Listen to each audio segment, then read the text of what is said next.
It's the Opie and Anthony Show. Opie and Anthony. Why does radio, out of any other medium, have to be nice? We are being now held to a standard where we have to be nice and make people feel good. Go screw! Radio bad boys, Opie and Anthony. Controversial radio personalities, Opie and Anthony. Infamous DJs, Opie and Anthony. Talk show radio hosts, Opie and Anthony. Opie and Anthony. Opie and Anthony. Radio shock jocks, Opie and Anthony. Opie and Anthony. Shock jocks, Opie and Anthony. Shock jocks, Opie and Anthony. Opie and Anthony. Shock jocks, Opie and Anthony. Opie and Anthony. What? Hold on. Whose fault was that delay? No. Oh, is it? What do you mean, correct, right? open, humiliated. What do you mean right in front of me? When you just end like that, I had to type Dude, it up. I looked at you and went, boom, like go. That was sloppy. If you had to say a celebrity that you most resemble, who would you say? Jodie Foster? If she ate the real Jodie Foster. Silence of the Hams. This is where entertainment is going. I do not touch that. The only things that may touch that is toilet paper and baby wipes. I am right now. Oh my God. They are sick freaks. How close did you get to having relations with the dog? You have to put oven mitts on all the German shepherds so they don't scratch Mojo. It's time for people to understand these are words. If you don't like them, turn the dial. But enough of this palaver. Let's get the show on the road.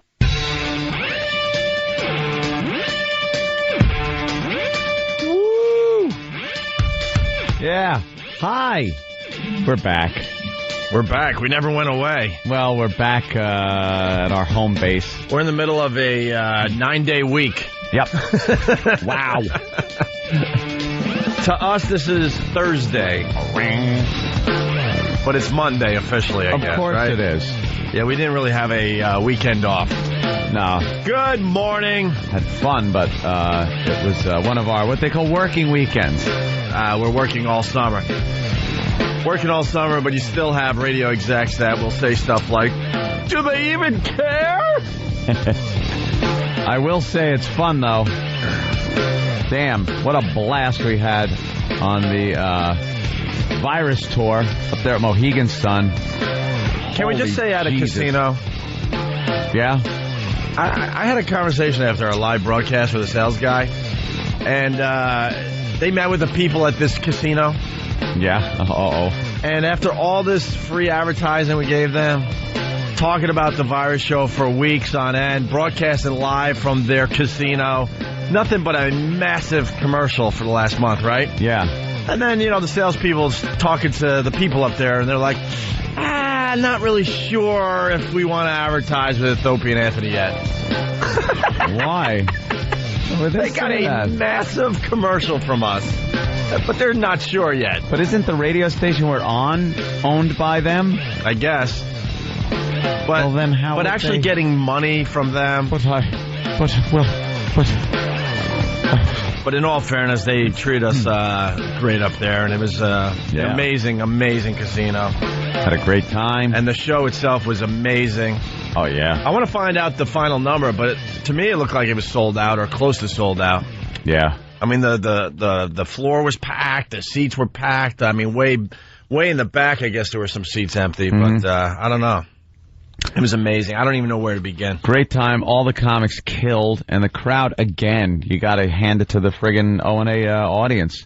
Just fantastic. They enjoy the show. They love the comics. They're not, a bunch of a-holes or anything. They really had a blast, just a good time. It was a lot of fun. Then even after the show, hanging out in the casino, like, security is like, you want to go out there? You want a private table? You need this? Like, no, I just want to gamble. Just go out there and have some fun. And you sit at the tables with some listeners. Some are a little, excited. Others are just cool guys that are hanging out, just, gambling with you. And, it was a lot of fun. Everybody had a blast. It was an amazing weekend. It certainly was. Yeah. I think and I don't like picking favorites out of the comics, because I've seen them all. They're friends of the program and everything. But this time around, I have to give it to Louis C.K. He was great, right? Jesus Christ, he had me crying. Guy is hysterical. Very funny. He's an awful person. Louis is an awful man. I was sitting with him and Bob Kelly and Patrice in the room where we were. They have the food set up, and they were just going around with stories about Barry. They were telling awful Barry stories, and it's hysterical just to listen to three comics talk to each other like that. Three miserable comics. Yeah, three miserable comics. But Louis, you're right, just miserable and hysterical. Me and Kenny were at having a dinner, and so Louis had his family in the room, and he came down because of he had got away from his wife for a little while to come down and have some dessert, and he had driven in that day. He was not.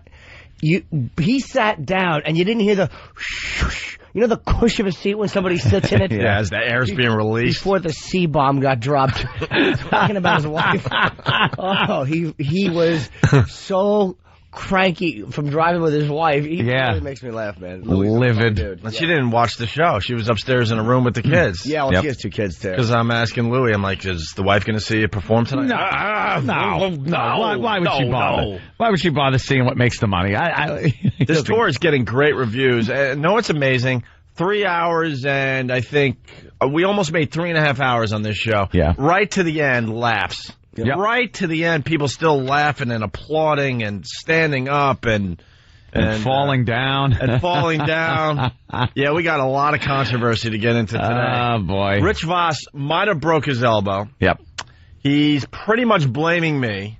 He's already here with an X-ray down the hall. Yeah, oh, well, he's getting his coffee. That's a prelude to a lawsuit because you know Rich Voss. Yes. You know where the Vosses come from. I had guilt in my heart all day Everyone's yesterday. being sued. The person that made the cake is being sued. He's suing his own pregnant wife. His pregnant wife will be sued for bringing the cake. Yeah, the baby she's carrying is being sued. Anybody that doesn't know, Voss turned 50 on Saturday. He was the host of the Virus Show.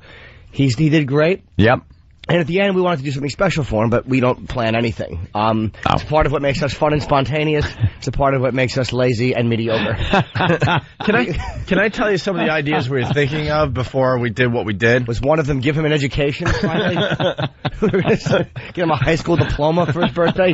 Retard. And Jimmy told me something about Voss. I had no idea. New info. I've known him for about 7 years now. He doesn't like to be touched. Oh, he hates it. So as soon as he arrived at the arena on Saturday, I started poking him, and he got so uncomfortable.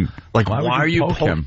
Just because he hates any type of touch. He has no ability to be... Voss is really trash. He has no ability to be affectionate without sexual contact, and with men, he's completely uncomfortable. Right. Like, I realized it was his 50th birthday, so I'm like, and I went to hug him for his birthday. And that shame-filled nothing. He has one stiff arm around you, and he shies away the other arm. He just can't have any human contact. No. And the man hug thing's very popular these days. It's fine. The shug. You shake your hand. The shug. And then you pull in toward the chest. So your hands that are together for the shake is kind of against your chest. And then you give the pat on the back. Hey, good to see you. Oh, you don't do the kiss on the neck? Only with family of Italian or Sicilian descent. I've done that with Bob Kelly coming off stage at the Cellar when he was hosting. I kissed him on the neck. I was like, hey, thanks. And I guess it really creeped it out. It was a wet, cold neck kiss, yeah. That fat neck. I'm getting a little stunned at some of the people that are giving me the shug. Yeah. Like Bob Saget. Yeah. Is now a shug friend to me. He's a shug. I was like, wow, that is really cool. I'm shugging with Bob Saget. Yeah. It's very cool. Sully came from Godsmack. Sully shugged with Sully. He is a shake hug. I just give the hug to Sully's very shuggable, though. Very sweet. It was good to see Sully. It's been a while. Yeah. I'm not a good shugger. I don't like to shake hug. I don't mind hugging somebody if I like them. Yeah.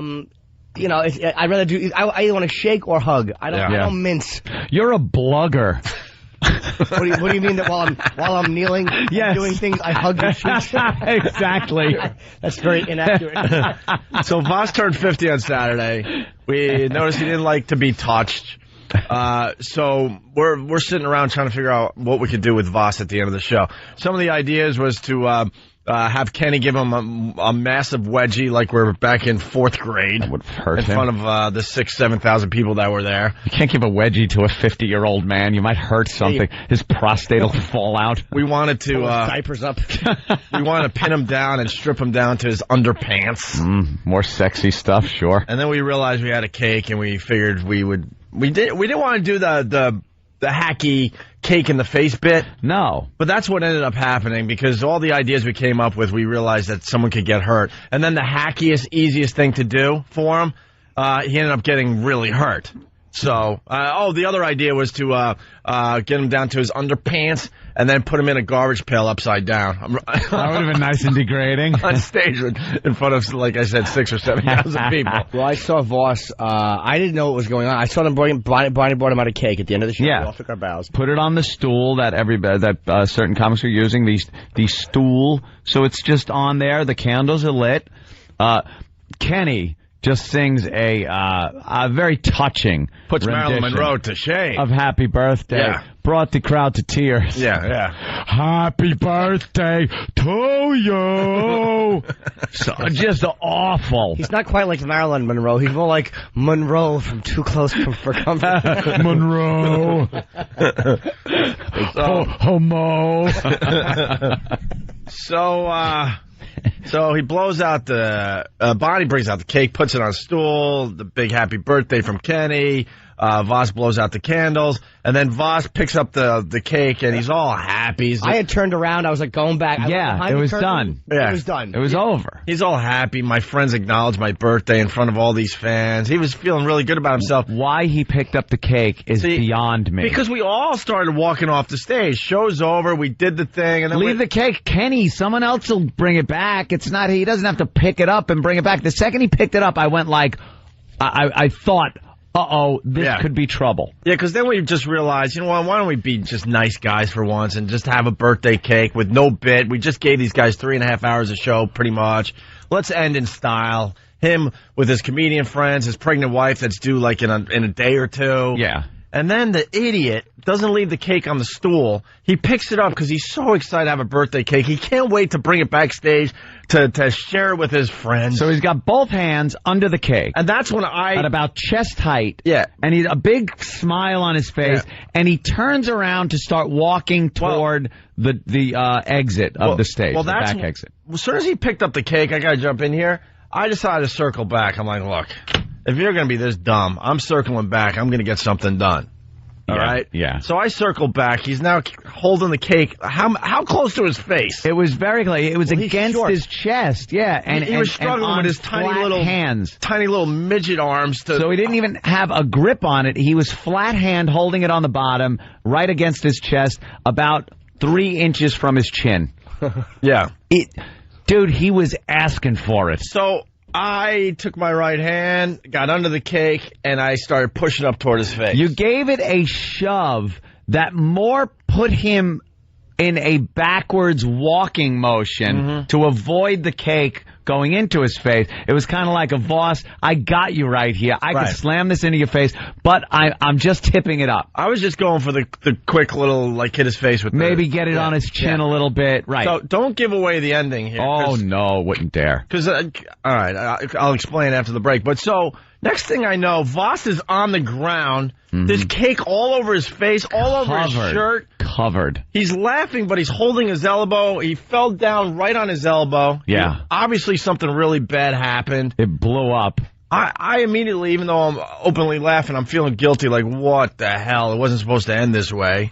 And then, as we're doing the signing after the show, his elbow blew up, like, to 4 times the size. Yeah, it was giant. He's got ice on it as we're signing autographs and taking pictures with the fans after the show. And then he's got it resting in ice as he's I was sitting next to dumbbell. Yeah. And he had it resting in ice as he was signing. I was so happy. And then Catfish Voss.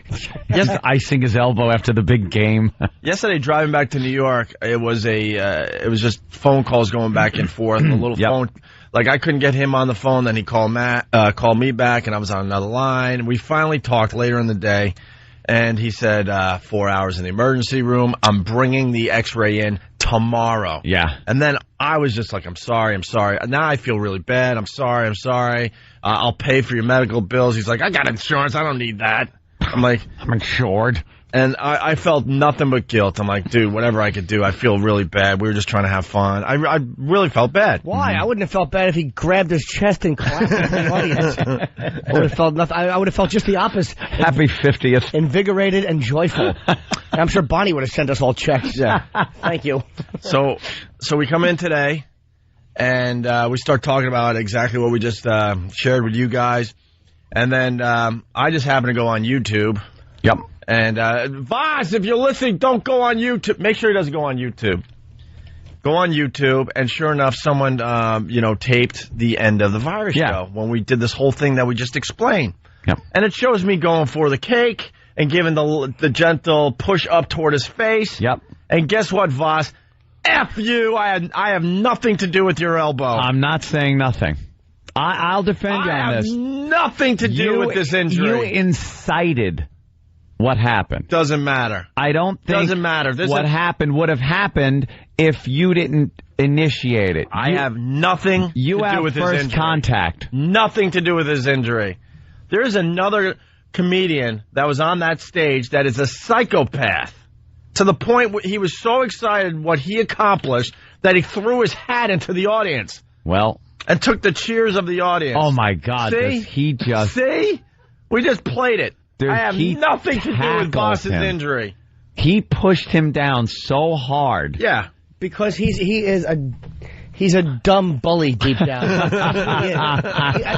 He's a dumb bully. I can't wait to get Voss in here to tell him that I had nothing to do with this. Look at dumb bully. He just runs at him and hits him so hard. Voss goes flying back 5 to 6 feet from this push. I can't believe I missed that. Oh, it was classic. I heard the explode. I heard the audience. And I'm like, I think I know what just happened. And there's the comedian that was so happy that he pretty much broke Voss's arm. He throws his hat into the audience like, thank you. Good night. The bully.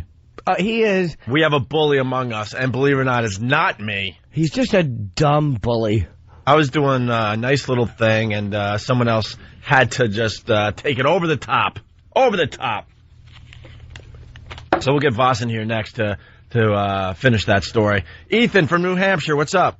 Hi, I was just calling since Opie said it was basically your Thursday. I was just calling for phone call Thursday. No, see what he means? Oh, Jesus.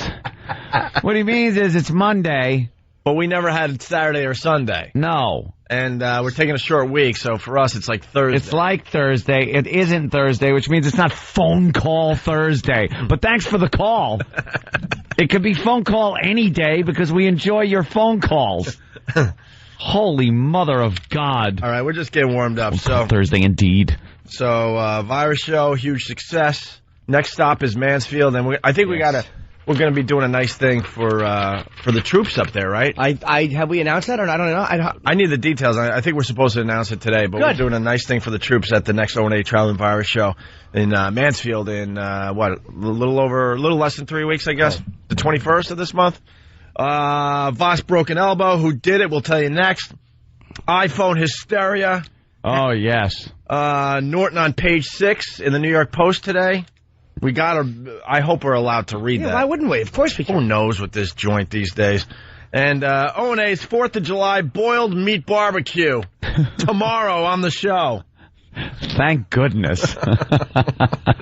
We want to have a barbecue, but... Sounds great. Sounds scrumptious. We wanted a barbecue. They wouldn't let us have a barbecue. There's no open flames allowed in the building. Right. So, all right, we said we'll boil our meat. So all we can do is boil our meats and serve them to any listeners that want to join us, I guess. Is that what's going on? I don't know. We'll have details next. All right. We got to figure it out. But we got the possible meats for our twisted barbecue that we'll announce as well after the break, okay? Nothing says 4th of July better than boiled meats. It's also Pot Talk Monday. Feel Good Story Monday. We need one Feel Good Story today. And it's also Sometimes Monday. Sometimes Monday as well. Sometimes. On the Opie and Anthony Show. Good morning. You're checking out the Opie and Anthony Show. The O&A virus spreading across America. Philly, wake up. We're coming to Philly in... July 11th, I want to say. I think a week from this Wednesday, right? Yes. Broadcasting from WISP a week from Wednesday, and we're also doing Thursday, a couple days down there. We are taken to the road this summer. You ain't kidding. Yep. It's a beehive of activity. Can't wait. It's been a while. We got to reconnect with Philly a little bit. Philly. Oh, I thought you meant it's been a while since we're on the road. Well, it was hours ago. Yeah, I know. So keep listening to WISP if you're in the Philly area for all the details, but we're going to be throwing a nice party down there with the Wow Motorcycle Run and other things. Jimmy's book signing, and then 2 live broadcasts, and then other things going on. So just keep listening to WISP. Our phone number, 877-212-5762. I think a lot of people thought I was exaggerating on the stage on Saturday at the O&A Trial and Virus Comedy Show about Anthony. Oh, no. I had one of the best nights of gambling of my life. Never had such a good night. Had some bad nights, in the past. Had some pretty good ones. But what was that? Friday night, I guess. Right. Holy Jesus. You know what we should do for the people? We finished our broadcast on the Wolf from the Wolf Den. We had a great time. By the way, we should thank all those people as well. They were really cool. Julie and the gang up there. Yeah. Nice. It was nice to see some faces up there. Very supportive of the radio show. And we go off the air, and Ant's like, goodbye. Goodbye. And he just takes off for a table. It's time to hit the tables. Now also, I had started drinking at 9:15 in the morning. Bloody Marys. I get a note from Danny. Good old Danny, our favorite drunk. And he says, a little note, Ant, Bloody Marys are ready. So I'm like, get me one. Here we go.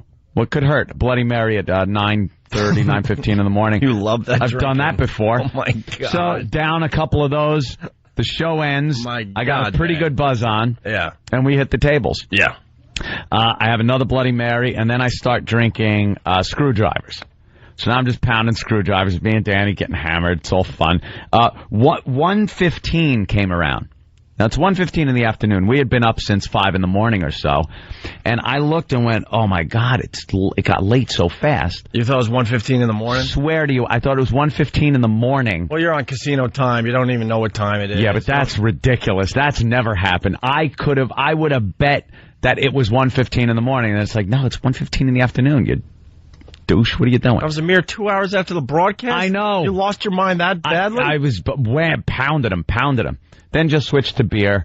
So sit down at the tables and started betting like a lunatic.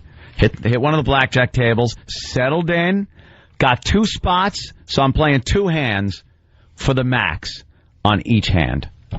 And time is going by, and the entire evening, after it's all said and done, I walked away with Keith the cop in tow as my security. We walked to the cage where they informed me that I had won $50,000 from Mohegan's Son. Thank you, Mohegan. Thank you. That was it. What a night of drinking, debauchery, and winning. It was the perfect night you want in a casino. I got thrown out of a restaurant because we were hammered. I decided to take a little break at one point and get something to eat. Sounded like a good idea. And we went into this restaurant to play some darts and maybe get something to eat. And it was me. I don't even remember who was there. I know Jimmy was there. It was Ann, his girl. It was Danny. And I met up with him, and it was Keith. Right. And so I was there listening to some dart talk. Dart talk. For some reason. How could he get thrown out for dart talk? There were horrified people at the tables watching us, and I couldn't understand why they were so horrified. We were having a little discussion. Well, before that, I knew it was time we were going to have a problem. Because Ann and his girl are playing darts, and she's throwing them in a way that causes them to bounce back. I actually had to move back 5 feet. I'm like, this nut is going to blind me with a dart. They don't lose an eye. I'm going to lose an eye. She's throwing the dart. It's hitting the wood, not even by the dartboard, and bouncing off and back. Yeah, and almost hitting Jimmy. Yeah, she's just kind of like overhand pitching them at the board. And oh, it's horrible. But the talk got like a little bit loud, just about nothing. Like, yeah, I missed. And I'm like, yeah, it was. A little loud for dart. No. and then the rule thing started coming into play. What do you want to play? 301? No. What's the other game? What's the name of it? It's the one where you got to hit 3 times cricket. But you got to hit the double ring to get in first. No, that's 301. So like this big dart yelling match goes on. But we thought we were just talking, but we were hammered. Yeah. And that was when, I guess, Danny decided it was time for everybody to do car bombs. So he brings the Guinness and Jameson over, and the car bombs are flying down. Again, there are people eating at tables. They're having dinner. I got to jump in. We're going to have to fire Danny to save the show. No, Danny I see who the real problem is. Danny rules. Danny is bringing out your alcoholism. You have to go, Danny. Danny has to go. Me and Danny, it was a me and Danny weekend. Yeah, I know. Aside from when he ran off a few times, but he wasn't with everybody all the time. You kind of lose people every so often. But car bombs for everyone. Car bombs for everybody. So more booze, and then the conversation kind of took a little turn. I guess we got bored talking darts. So I don't even know how this got brought up. I don't either. How you clean your orifice after you're done going to do your body business. Parts, yeah. Oh my God! Tend to get dirty in life. Need cleaning. How to clean them? Now there's different techniques that people use. Understand? Yes, go ahead. And my girlfriend was insisting that you really have to like, I don't know, really ream things out. You know what I mean? Kind of get in there and kind of stir things up and clean everything out. Like if you wanted to clean the inside of, say, a faucet, you'd have to take whatever kind of paper you were cleaning the faucet with, you wrap the paper around your finger, and you put it in that and you faucet. Give a little, extra. In a circle. And I'm from the school of thought that what you really have to do is just make sure the basic outside of the faucet's clean. Right. Just really get that clean. And this discussion is going on. Believe me, it didn't sound like this either. No. We were using graphic terminology for what would be the faucet. And also, by the way, graphic, good, in case anybody couldn't hear, the two of them are using their mouths as the faucet. Yeah. So she's got her finger in her mouth, and she's going, no, you put your finger in the faucet, and like that, and he's going, no, you don't understand. And Ant's showing with his middle finger how the bottom will clean the inside of the mouth, and there are people eating. She goes, let's say, all right, right now, make believe your mouth is your... I'm like, wow. Make believe that. Show me with your mouth how you would wipe your... I'm like, all right. So I lean over sideways and I start like smearing my mouth. Oh my God. And she goes, no, it's like this. Wham, sticks her finger in her mouth. And then management comes over. Management finally comes over. Whose technique did they agree with? I didn't even have a chance to ask because they said, I'm going to have to ask you to leave. It wasn't even, could you guys quiet down? We'd like if you left. It was, I'm going to have to ask you to leave. And we look over, and I suddenly look at the patrons in this restaurant and have that moment of clarity where I'm looking at everyone and realizing they're all looking at us like the Tony Montana I'm the bad guy speech from Scarface. I'm the bad guy. They're all just horrified. And then my girlfriend decides this is the perfect time now to regain everybody's, to win over their friendship by offering to buy everyone in the restaurant their dinner. So she starts talking to people at the table, and they're just like, get away. And the manager is now going, you gotta leave. So in a kind but stupid gesture, she decides to pull money out of her pocket, which I think all she had was like $8 on her, and throw it on one of the tables. Like, hey, I got it. You tell Ty Webb I'm gunning for him. If he's half as good as he says he is, going to have to play me to prove it. That's what it was like. And Anthony actually turned into Fredo at one point. He goes, Keith, help me. I don't know what to do. Keith, I can't do it. She throws the money on the table, and now the person at the table goes, no, and tries to give it back. And we all just now run out of the place laughing our asses off, falling down, drunk, with this great memory we won't ever be able to really remember behind us. What a wonderful time at the casino. Well, and then went back to the tables and won 50G. Went back to the tables and, 50,000 later. Playing blackjack. It was time to go to bed and then get up and projectile vomit for about 15 minutes. You know that Kenny and I, we found you and we were standing behind you for 20 minutes. You had no clue that anyone was behind you. And I knew you were hammered because you were a little too friendly to the player next to you. I'm like, wow, Anthony would never be that friendly to someone of his ilk. Well, I'm like, I do get friendly with some of the players, but I got to tell you one thing. I'm sitting at the table, and at one point, a couple of brothers sit down, and one of the guys, and this is when I was starting my build up. He saw I was betting like $2,000 a bet, you know. So I'd win, and he's like, all right, man. And then at one point he goes, yo, man, you hit $10,000. You got to give me $500. And I went, why do you have to give him $500? Well, because his logic was, I'm here for you, man. I'm here for you. I'm your good luck charm. So when but you won again. How much is that? And he's looking at my chips. He goes, remember now, you hit $10,000. You give me $500. And Keith was sitting behind me, and he's watching the whole thing, and he leans over, he goes, Sir, no. First of all, leave him alone. Second of all, that isn't happening in your wildest hallucinations. And the guy finally got up. I saw the guy talking to you. He was just working I wasn't talking to him. I was just, he was just working. He was trying to get me to give him $500. Was Keith, did the guy mouth off to Keith? No, not at all. Keith's just got that look like, like a cop. Just know what I am. If he had cop written on his forehead, he would look less like a cop than he does now. Exactly. The best part of the story, though, at the end of the night, you guys get 50 large in bills. Mm-hmm. And then Keith is stuffing it in his pants and stuff. It looked like bank robbery money. Yeah, they wanted security to walk you to your room, but you guys didn't want to wait any longer or something? It was taking too long, so Keith's like, screw this. I felt a good vomit coming on. I had to go. How long would it take to get security there for a guy with It took a while. It took a while. It was late, and it was just one of those situations where it was like, I don't know. It took long enough to get the money, and then it's got Keith right there. What the hell? We need security. Was Keith armed?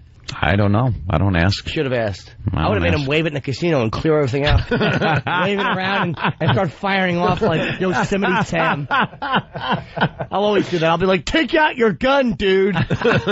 We get back to the room.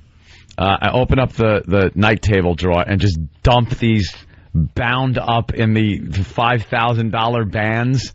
Piles into the thing, and then just shut it and lay down in bed. How funny would it have been if you forgot the money? Yeah, well, that wasn't going to happen. Then I'm feeling a little. They didn't give you a bag or anything to carry it upstairs? No, we just left like we were robbing the joint. How about a check? Could they have written a check? Check.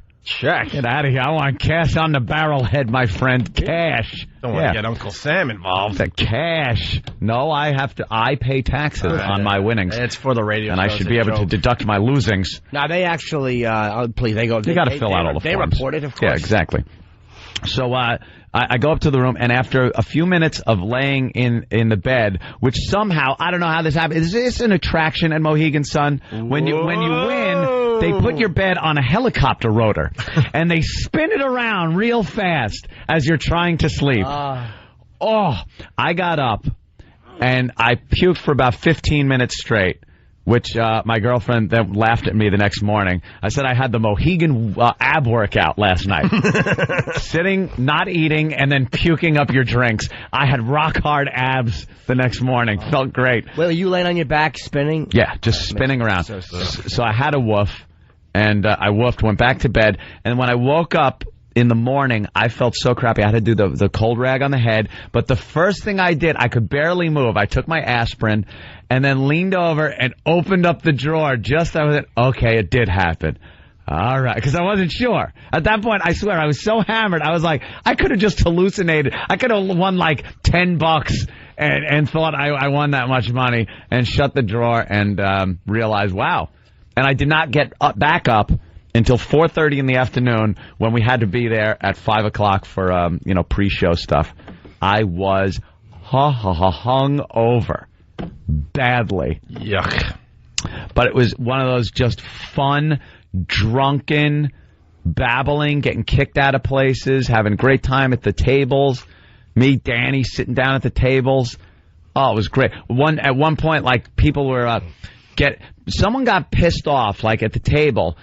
Here's how I roll sometimes, my friend. If I show a 12 on blackjack, and that dealer is showing a four, you know, and I got 12, and they're showing a 4, possible 14 or something like that. If I want, I'm doubling down and hitting that 12.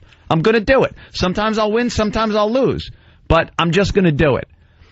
It's my table at that point. You want to leave, get up and leave. And these 3 cackling bitches got all pissed off because I hit it, and the dealer would have busted and blah, blah, blah. So they had like their $10 bets up there, and I was like, shut up, and threw them all 100. I was just like, shut up. And they shut up. Then I could hit whatever. I was hitting 18s and they wouldn't care. They didn't care at that point. Shut up. Wow. Tipping like a drunken sailor. It was the banner casino night. How much did you tip the dealer? Oh, every time I won, it was another $100 tip over there, because usually it was a few grand. There was sometimes, because I was playing 2 hands. So the maximum bet is $1,000. So I had $1,000 in one, $1,000 in the other, and then there's this side bet you can make that if you match the dealer's card, you also win, like 5-1. So I had hundreds on those. So for every bet, it was $2,200. Then you get a couple of 8s, you split them, so that's you double your bet there. Then you get another 8 and you split. Now you get a deuce and you got to double down. There were times there were like $6,000 or $8,000 for one bet. And hey, we win. Here's $8,000 more dollars. So I'll throw $500 at the dealer. They love me. They had to keep bringing over $1,000 chips in that guard with the plastic case. Yeah. Had to keep bringing it over and putting it in the tray, and I would take them all, and they would come back with the new tray. I could not lose. It was one of those just blessed nights at the casino that happens so rarely. But when they do, it's like such a great time because you're throwing money around, you're having fun, you're drunk. It's great. What did you do on Saturday? I lost it all. No, I'm kidding. How much did you lose on Saturday? Saturday, I dropped probably $4,000. About 4, yeah. I was betting heavy and realized it just wasn't happening. It's not happening. So, you weren't feeling it? I wasn't feeling it. Wasn't the drinking. Gods. I wasn't drinking. That helped. Me and Danny tried to get a drink. We were going to start drinking at about 1 in the morning. I finally felt at 1 in the morning that I could stomach a beverage, so I wanted a Jack and Ginger.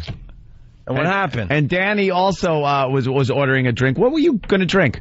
I wanted some Jack, too. Yeah, some Jack. So we're like, a waitress finally came by, and we're like, oh, cool, waitress. Jack and Ginger and Jack and Coke or something like that. She goes, oh, no alcohol. So we're like, oh, where's the alcohol waitress? We're looking around like, where is she? No, we don't serve alcohol now because it's Sunday. What the frick? It's a casino. People are gambling here. They're losing their houses. Wait, they don't. I love how casinos try to make believe they have morals. There should be people in the lobby that you could hire for oral sex. Right. They should be in the lobby there that you could just and do it in the lobby. That's what I'm talking about. There should just be this. They shouldn't try to make it seem like, hey, we don't do that. Stop making believe you have morals. You got like a fleet of little rascals right outside the place to take all these retirees, freaking bank accounts. Take their Social Security money. Right. For God's sake, they wouldn't let us drink on Sunday. Sunday thing? Yes. All day Sunday they don't? I don't know, but I think they don't let you start until like afternoon. Probably That's not the something like that, casino. like a blue law. That ain't the casino. That's the son of a bitches in awful Connecticut. That is not, believe me, the casino wants you drinking. My brother got kicked out of a club or a bar because he ordered a beer and a shot. You can't do that in Connecticut? I had no idea. Yeah, that was another ridiculous drinking rule. Did you know this? No. In Connecticut, you cannot order a drink and a shot at the same time. You can't have 2 drinks in front of you at the same time. Right. And that's one of the reasons. That hurt me more than helped me. Exactly. That's why we got so hammered, because they'd come around and ask you if you want another one. You still had half. Half a drink? Yeah, okay. Me and Danny are chugging our drinks down. Because you can't have the 2 in front of you. And then we'd hand her an empty glass. Give me another. Well, my brother had no idea, and he got kicked out of it. Their fault, Danny. He got kicked out of it, Joy, and he's like, why would I try to sneak 2 drinks from you? I didn't know the law. But he got kicked out with all his friends, so. Jesus. But, come on, can't get a drink on it's Saturday. First of all, it's still Saturday night. It's not Sunday morning at at 12:30 on Sunday morning. It's still considered a Saturday night. You're partying, you're having fun, and then they cut you off like that. Right. Yuck. All right, we got to take a break. We got Rich Voss in the green room. He's coming in next with his X-ray. If you're just tuning in, we'll explain it after the break. But basically, Rich may have broken his elbow at the end of the O&A Traveling Virus comedy show, and I felt a lot of guilt. But I saw a video, and now I say F you, Rich Voss. All right. We'll get into it after the break. See if you're vindicated. Also, Mark in Indiana has something. What's up, Mark? Hey, sometimes on Monday, I like to pretend it's Thursday and call in for a phone call Thursday. That's allowed. Oh, and a meow. And a meow. Which I go for the hat trick of stupidity. Cat meow every day. It's actually Pot Talk Monday, Feel Good Story Monday, and sometimes Monday. Maybe sometimes I like to blank. I don't know. We got to figure out what sometimes Monday is all about. All right, here we go. It's Opie and Anthony. We'll continue. It's Opie and Anthony. Are you still drunk? Why? You're yelling and screaming at a computer right now. I'm yelling at Pal Talk. I got to just explain. We go to break, and Anthony, for the most part, the entire break has been yelling at his computer. Yes. Yelling and screaming and losing your mind. I'm yelling at Pal Talk right now. Why? Because some guy, I have the iPhone. I have it, thank you very much. And some guy goes, the iPhone sucks. So I just want to know. I go, how do you know? It's been out not even long enough to determine if it sucks or not. But this guy knows. And he doesn't have one. And then he's trying to say he sold his. Well, he sold it. It hasn't even fit. So I'm just calling him a liar. He's a liar. It might suck. I don't know. I haven't tried it yet. But I'll tell you one thing. He's like one of these message board guys. You can't just go on and go, it sucks, just to get just to say something. Does he use it? No, he doesn't have one. By the way, a lot of people saying that the radio audience missed a great Anthony rant. Uh-oh, what The happened? Pal Talkers got to hear it. Oh, they got to hear it, yeah. You were yelling and screaming. I was yelling. I just can't stand people that are like that. Like, the guy had to just say, it sucks. And you know he doesn't have one and didn't have one, and he's just saying it because maybe a friend of a friend heard about one and said it sucked. Yeah. It hasn't been on enough time to even tell if it sucks. Most people can't get it activated yet. That's what sucks. It's hard to get activated right now. Why? Because they've got hundreds upon hundreds of thousands of people all trying to activate it. You can do it online. Time. You know how you go to the phone store when you buy a phone? And you go through the rigmarole with the person behind the counter. With the iPhone at home on your Mac, you dock it, and you can do everything, activate it, get your phone number and everything at your house. Pick your billing that you want to do, all at your house on your own computer. Okay. So the servers that take care of that were just being overloaded because at 6 o'clock on Friday when this went on sale, everyone logged on to 300 people to do at the same time. Well, perhaps more than that, Jim. Let me drive 18 miles an hour. Sorry, that was just another. Well, we'll get into that a little later. Poe, we got lots. Drive a little faster from the garage to work, please. I drive 100 miles an hour. Now I'm up to, I swear to you, I drive 100 miles an hour to work. That's how fast I go now. How about this? Why don't you not? I can get to work really quickly. I know that. At 100. And I got my dial speedometer, and now I got my little digital one. And I look down sometimes and go, hey, I'm doing 102. Still drunk. And there's no cars in front of me. And still drunk. Which is great. I'm roaring 100. Just let him go. And I get to the garage because I park my own car now because it's brand new and I don't want other people driving it. It's nothing personal. I don't want anyone driving it. Dumb and you don't want him behind the wheel. I don't want Poe driving it. I don't want anyone driving it. It's my vehicle, and I want to make sure it doesn't get parked underneath the stalagmite that is in the garage, dripping lime all over people's cars. So I want it parked in a place that isn't dripping. So I make sure of that. But then after driving 100 miles an hour to work, and there's a reason I do this. I want to get in early. I get in Poe's car for the drive back to the studio from the garage. It's a block and a half. At which point, I guess Poe likes to talk, wants a little conversation in the morning, and the short drive from the garage to work isn't long enough to carry on a conversation. So after I drive 100 miles an hour to work to get here fast, he proceeds to go, and I looked at the speedometer today in amazement, 18 miles an hour. 18 miles an hour. It's only 2 blocks, though. But I'm looking at lights changing red. Going, Christ. He wants to talk. So, how was the show? Great. What comics were on? We've said it for a month. It's the same. Just hit the gas. It's so funny you say that because there are times Kenny will do the exact same thing because he needs to talk to me before we get to work. No talking. So there are times where he has nothing to say. He'll get through all the lights. I know he needs to talk to me when he just starts slowing down. I'm like, oh, my God. Is that what they do? Yeah, and then, of course, now you got to stop at the light, and now you got that 2 minutes, whatever it is, and he could get a lot in 2 minutes. Here's a basic rule. Here's a basic rule, and this is for Poe and anybody else. But I only see Poe between, the time I get here and the time we start to do the show. Yeah. We do a talk show here on the Opie and Anthony program. I have to talk for hours and hours on end. We have a meeting after today, which includes more talking. Yeah. From the time I leave my house to the time I say, I'll see you later, baby, I love you, to Poe, of course, to my girlfriend, stop, that's a joke, to my girlfriend, and get in my car, I don't want to utter a word until I walk into the office and we start talking about show stuff. I don't want to talk. I'm silent as I'm driving 100 miles an hour. I'm gritting my teeth as I'm doing 18 miles an hour in the passenger seat. But I don't really like to talk until the talk show starts. So why don't you guys just put iPods on and go, good morning, and stare straight ahead and bob your head to the music? What's because I will feel the earplug come out and go, what are you listening to? Yeah. You know that Poe brought down your average MPH to 59 miles an hour? Right. You were at 100. I was at 100. He brought it down to 59. You know how? Yeah, my average went way down when you add 18 into it. We're babbling. We got Rich Voss. Jesus. He's been sitting there for an hour. But I do have to say something. Over the weekend, while we were doing our comedy show up there at Mohegan Sun, a little controversy in New York. Everyone was online for the iPhones. And a reporter was on talking to somebody about their iPhone that I guess they just purchased or something like that, or were about to purchase. And some dude came running from nowhere and grabbed the reporter's microphone and ran off, right? Is that how it goes, Sam? You would think the person would run by and grab the iPhone. I don't think they had the iPhone yet. They were still waiting for it. I think that was what I thought she had it in her hand or something. It was like noon on Friday, and some Newsweek reporter who had reviewed it had it.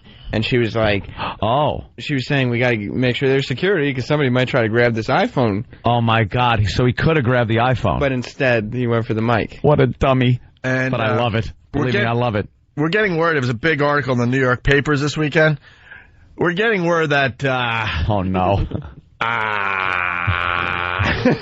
oh, no. Well, we're just getting word. Could he have been... Does he listen to the radio? He's a big fan of this radio show. Oh, jeez. He's such a big fan that he actually interviewed to be part of this radio show. What? Yeah. Right? We're going to have an exclusive interview with the guy.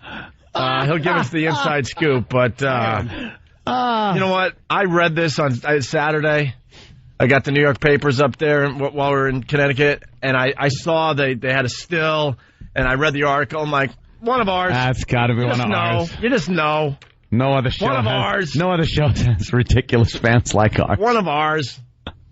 Gee, I wonder why he didn't make the cut when he gave his interview. Yeah. Well, the video is much better, but here's the audio portion. You could hear when the guy obviously grabbed the microphone and started running. But he got caught, and that's what we'll talk to the guy about after we talk to Voss. I also want to bring in Stephen Levy. Why don't you come over here, Stephen? I don't want to create a mob scene, but he's got one. Remember, they're not going on sale until 6 p.m. Okay, $1,000. We've got one offer. Now, we're going to need some security around here probably, but show us what you've got. Stephen Levy is a technology columnist with Newsweek. That's right. And so you are one of how many people in the country? Only 4 people got to test this out. Okay.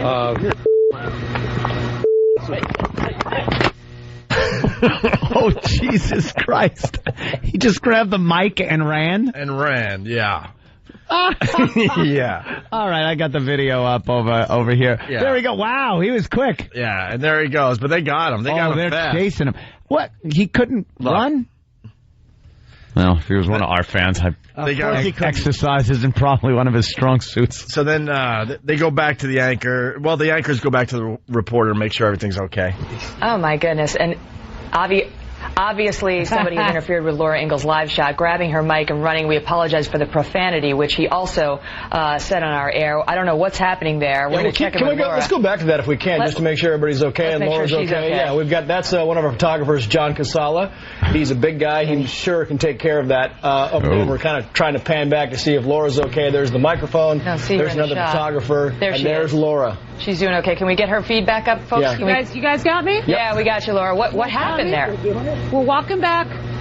Well, we had somebody in line. A lot of these people have been yelling over our shoulders, wanting to get on camera, and that actually did not have anything to do with that gentleman trying to get the iPhone. Was he trying to get the iPhone? No, well, let's ask him. He's on the line. All right. I thought we were BSing about this guy. Rob, what's up? Hey. Rob. That was you, huh, Rob? Lunatic. That was me. What the hell were you thinking? I didn't think Fox deserved the microphone. Hey, I like that. I like how you think. So you're standing there. Were you waiting for an iPhone, or you were just in the area? I was hoping you guys were recording. I didn't realize you were upstate or in Connecticut. Yeah, we were in Connecticut. So you're hanging out, and you decide you were going to grab the mic, or did grabbing the iPhone ever come into mind? No, it never crossed my mind till I read in Fox News' report that I stole the iPhone. Yeah, that's what I read too. Really? Yeah, but it was the mic. But see, he's smart, kind of smart. If he grabbed the iPhone and ran, then he'd still be in jail. You'd be in jail. That would be big trouble. But what happened? You got arrested, dude? Well, yeah. What happened at 2:30? I was online. Like one of the kids let me online. So you can't wait. So she's doing the live report. I got to walk people through this. You come along, you grab the mic, and you run. Now, you pretty much get away with it. You come back to that same area to get online to actually get an iPhone. Yeah. You got away the first time? Yeah. How far did you get with the mic? Oh, well, you see it. It was just maybe 10 feet. And then what happened? The guy. There was a 6'5" camera guy from Fox. Yeah. He jumps on top of me, beats me up. I was all bruised. I still have cuts from it. Yeah. And eventually he gets off, and you hear them talk about it in the rest of the video. But does he let you go at that point? Yeah. He roughs him up a little bit, gets the roughs him up, back, and everyone goes about their business. Yeah. So then you came back. Well, 10 minutes later, a cop came by and was talking with him, and they told me that Fox News didn't want to press charges. So I was like, okay, good. I won't press charges right now. I'll let you know later. Then 2:30 rolls around. I'm just sitting online. 8 cops come to me. They yell at me to freeze, arrest me. They won't tell me anything. They don't read me my rights or anything. And they throw me in a SWAT car. And that was on, I think BBC recorded that, and that video is online also. All right, so what time was this, on Friday? Yeah, Friday about 2:30. How long did you go, were you in the station house for? I finally got out at about 10:30 the next morning. Oh, wow, overnight. Yeah, they brought me downtown, holding facility. Did you get into any homosexual jail sex? I'd rather not talk about it. All right, I understand. A sensitive issue. Did they bring you to the Tombs or no? Which one? The Tombs? The Tombs? You would know if you were in the Tombs. Were you? I don't think so. The show's very familiar with the Tombs. Very. I heard about that. Yeah. All right, so they held you overnight, huh? So who got you arrested if everything was cool on Friday? What happened? Well, that's where the interesting story comes in. So Fox News didn't want to press charges. So rumor has it, this is what one of the officers in one of the precincts told me. All right, this is what Rob is saying. Sure. Go ahead, Rob. Yeah, that while this event happened, Dick Cheney and Karl Rove, they were hanging out in their office. They saw what happened. Dick Cheney got you arrested? Dick Cheney and Karl Rove. And Karl Rove? Yeah. Why would they get involved with this? They saw what happened. They call up Rupert Murdoch. Uh-huh. We want this kid in jail. 6 hours later, I'm in jail. No, come on. That's what the officer told me. He said it came from the White House, the order to arrest him. Oh, please. Because the bottom line is, how would they know you weren't arrested? They know, Jimmy. They know everything. They know. They could have all knowing. Punched it up on their computer. Huh? They were watching from their satellite.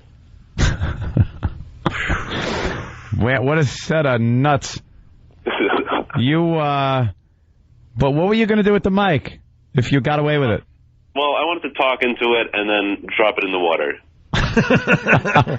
Now, you got off a couple of F-bombs, I guess? I think 2, yeah. What were you saying without using the actual word? What context were you using the F word in? I said, don't flip and mess with me. Right. And give me that flippin' mic. Don't flip and mess with me and give me that flippin' mic. Well, flippin' isn't the F-bomb. Of course not. Oh. Jimmy. And now what repercussions are there, sir? Were you bailed out? Were the charges dropped? Do you have to go back to court? Well, I was in court, and the bailiff, when he sees me coming in, he starts giving me the thumbs up, smiling at me, backing up. The guy's next judge. Yeah. The prosecutor asked for like $2,500 bail. They say I'm charged with burglary, apparently. Burglary? For stealing a microphone? Some burglar. Yeah. First it was grand larceny. Yeah. But they realized that one didn't really work at all. God, such dicks. So I guess burglary was their next choice. But yeah, I was released on my own recognizance. I have a trial date set up, but I'm sure the charges will be dropped by then. You got to plead insanity. Yeah. I might. You were all caught up in the iPhone thing. Yeah. And you interviewed for this show? Yeah, I was gonna work there 2 summers ago, but you guys don't pay. No. Well, you could have stolen stuff. Yeah. Got plenty of stuff to steal. People barely even watch. Oh man. Well, you're quite a character. Oh well. Right now, as we speak, my friend he found this Shelby in my neighborhood, and he's trying to take it. He's trying to carjack it, but I'll let you know what happens. That's very funny, sir. I'd like to see you try. They're calling you an eye bore on the on instant feedback. Eye bore. I like the eye moron. That one was. Yeah. All right. I don't like derogatory talk. Well, Rob, let us know how the charges go. Okay? Yeah. Good luck to you. I have one request. Yeah. Do you think you guys can play the KKK song? Probably not. What song is that? Yeah, hopefully you got that downloaded by now. That was a while ago. That might be a tough one to get on today. Yeah. This was one of the greatest songs ever recorded. All right. Thank you, Rob. Have a good day. There he goes, Rob, everybody. I idiot. Everybody now putting an I in front of all the things they're calling dullard is coming in from I dullard. Stephen S. from Bayshore. I dope. Eric in Colorado, what's up? Eric in Colorado. Uh-oh. Yeah, morning, boys. Good morning, Eric. Hi. Hey, my wife bought an iPhone on Friday, and it sucked. Okay, now tell me what you, not her, what you don't like about the iPhone. The reception on this is actually worse than the Razr.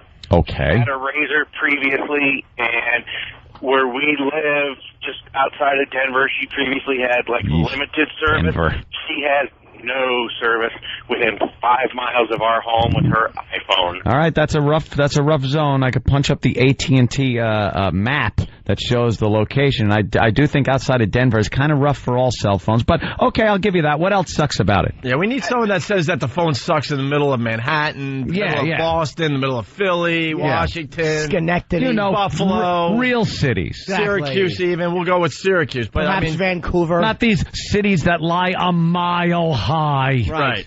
With other mountains in the way of the satellite. Right. Maybe she was on towers. Maybe she was on the phone and a jet flew by and crashed into it. I mean, the technology on it is great, but the biggest thing is that the reception on it is really bad. I mean, she's getting no service where she should be getting service, and she spent yesterday on the phone with AT&T, and they said, well, give it 2 or 3 days, and if it still doesn't work, then you can return it. There you go. There you have it. One review in from somewhere outside of Denver. There you have it. The iPhone sucks because this guy is in the middle of nowhere in Colorado. He's probably at the Overlook Hotel. Hopefully Larry Durkel will send a snowcat up with an Apple rep on it. All right. See, now we didn't get Voss on again. We got to get to the bottom of this cake incident. Gotta clear your name. I'm clear, man. The video proves it. Although someone is saying, if I could find him really fast before the break, they went frame by frame in the video already, and they said something like frame 29 proves that Ope's guilty. It's like the Zapruder film. I love it. I love it. No. Frame 29 proves. Someone like screen cap frame 29 and send it to us. The cake went back and to the left. Yes. We'll get into the Voss thing definitely after the break. I want to know how Voss's elbow could have been injured. Yeah, Voss might have a broken elbow. He's got the X-ray. Well, we know it's not from writing. And don't forget, tomorrow, it's O&A's 4th of July boiled meat barbecue. Oh. In studio. My mouth is watering. In studio. Can't get the listeners involved because, everything takes forever to get through lawyers and stuff. Yeah. God forbid we do something off the cuff. Yeah. But I guess the staff will be eating some of these things? Sure will. All right. Well, tomorrow we're boiling for the 4th of July twisted barbecue. Beef pizzle. For shizzle. Beef pizzle. What the hell is beef pizzle? It's bull. A certain part of a bowl? It's bull. That isn't the part that comes in a pear? It's bull. Also, sheep testicles are going to be boiled tomorrow. What? You can say what it is. Yeah, it's bull penis. Oh, okay. I know. I was having more fun saying it's bull. Bull penis is sexier, though. Yeah. Ugh. Full frozen rabbits. We're going to be boiling. And full rabbits? Yes. Alive? Yeah, frozen. Brr, the poor chilly little critters. Maybe they'll like the warm water. I'm frozen. What's geoducks from that Dirty Job episode? I didn't see that one. Yeah, what is that? I just Google image it real quick, Eric, and it's I don't know what it is. It's horrible. I would not want to eat it. It's gooey ducks? Geoduck. Someone's saying so what is it? I have no idea what exactly it is. Travis, do you know? It's just something from Dirty Jobs. Just pull up a picture. Yeah, get a picture of it. All right. Also, cooked pork blood. Literally a big slab of dark red blood. Where does that come from? What is that? Where does it come from? The air, the water, or the land? The water. Yeah. Oh, that's like an oversized mollusk. That is disgusting. Mollusk. Is that its foot? What is or that? It's proboscis. It's one of those steamer. It's an oversized steamer clam. Oh, look at that thing! Ah! But when I say oversized, that is like a kielbasa coming out of a clamshell. Who the hell's eating that? What exactly is it? And you got to hold the two shells and clam and eat it the right way. It looks like a clam swallowed Johnny the Wad Holmes, but all of them couldn't fit. You guys found one of these things? Oh, God bless you. Wow. You know what? That is disgusting. You know what? We got to get some. We got to throw some money on the table. First guy behind the scenes that pukes eating some of this stuff gets the pot. Yeah, you think first guy that pukes? Yeah. That's kind of easy. Well, someone's just going to force themselves to puke. No, you can't use fingers or anything. How about nobody the last one that pukes? I think these guys are going to puke. No. And if no one pukes, screw them all. No, because then they're going to have to figure out what they think will make them puke, eat it. We'll figure out the rules. But we'll throw some money down. And you can't use your fingers to make yourself puke. I'll put down $5. $5 from Jimmy. I won big this weekend. I'll put $10. Ooh, that's $15. I'll go 10. $25. Cooked pork blood. The tail, the snout, the liver and feet, heart, stomach, and intestine from a pork. Duck feet. Duck feet? You can't eat duck feet. Stop it. It's boneless, too. Oh, okay. What? Then you can. They figured out how to get the bones out of a duck's What? There's nothing there. It's that gristly, like, duck foot material with a web. And remember, all the webbing is good. I deep fry them and then use some salsa. Remember, like a chip. Remember, all this is being boiled tomorrow on the show. It's chicken stuff. Who cares? Beef tendon balls, oxtail, frog legs, sea cucumbers. Those are disgusting, too. Big slimy things. And we're going to boil jellyfish? Oh, good God. You can't eat jellyfish. Where'd you get those? Good God. At a Chinese food place? Yeah. And they're edible? Yeah. So it's O&A's 4th of July boiled meat barbecue. How do Chinese people eat such garbage? Why would they sell that? A jellyfish? That supermarket is the most disgusting place you can go in. All right, we'll... Wow. We'll be doing this tomorrow on the show in honor of 4th of July. All right, looking forward to it.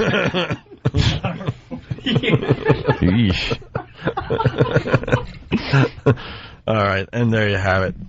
Right after the break, let's clear the air as far as this Rich Voss controversy goes. Clear the field. All right, it's Opie and Anthony.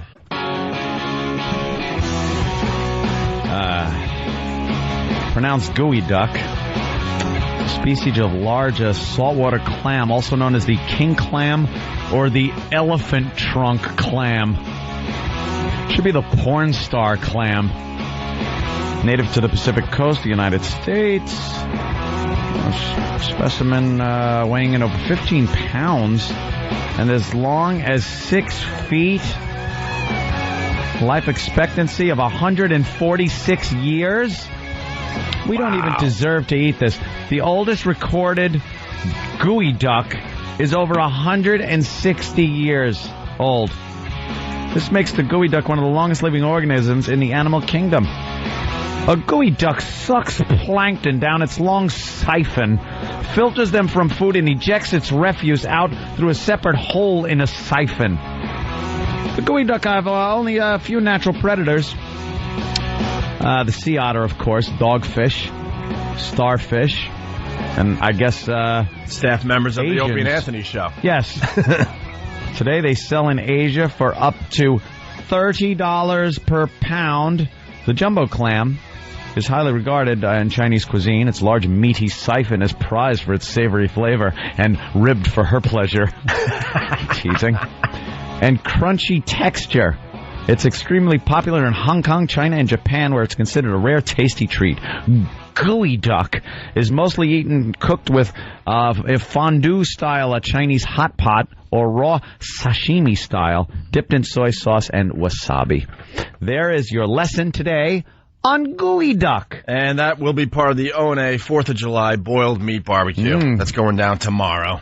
Somebody will be eating that. I'm sure. After it's boiled. I want Jimmy Norton to eat the gooey duck, but I want the gooey duck to be in my lap, and I want to grab the back of his head and push it onto the gooey duck.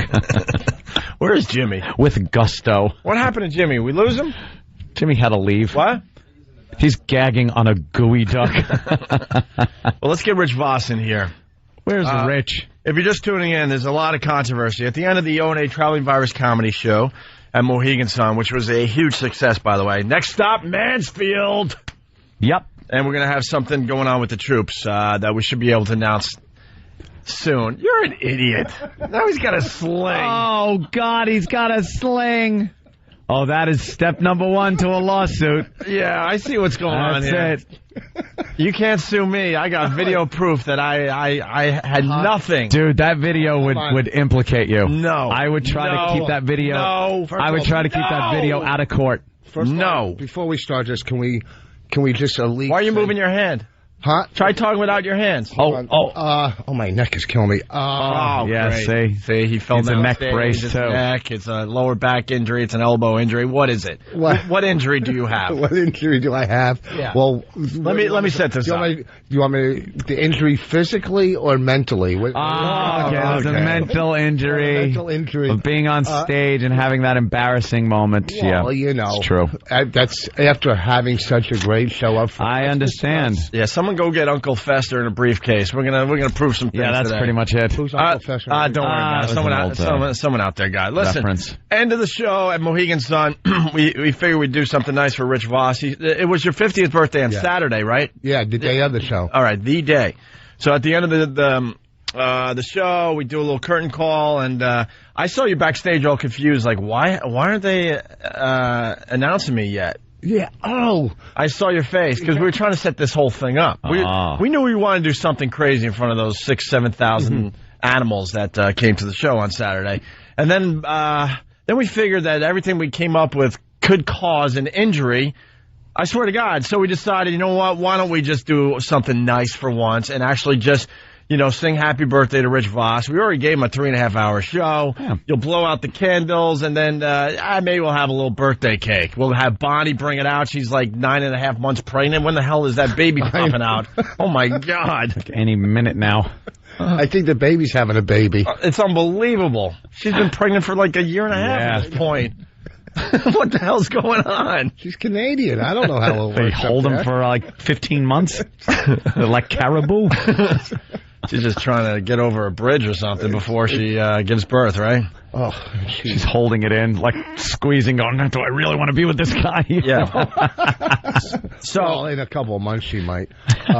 So we decide we were going to give you a wedgie.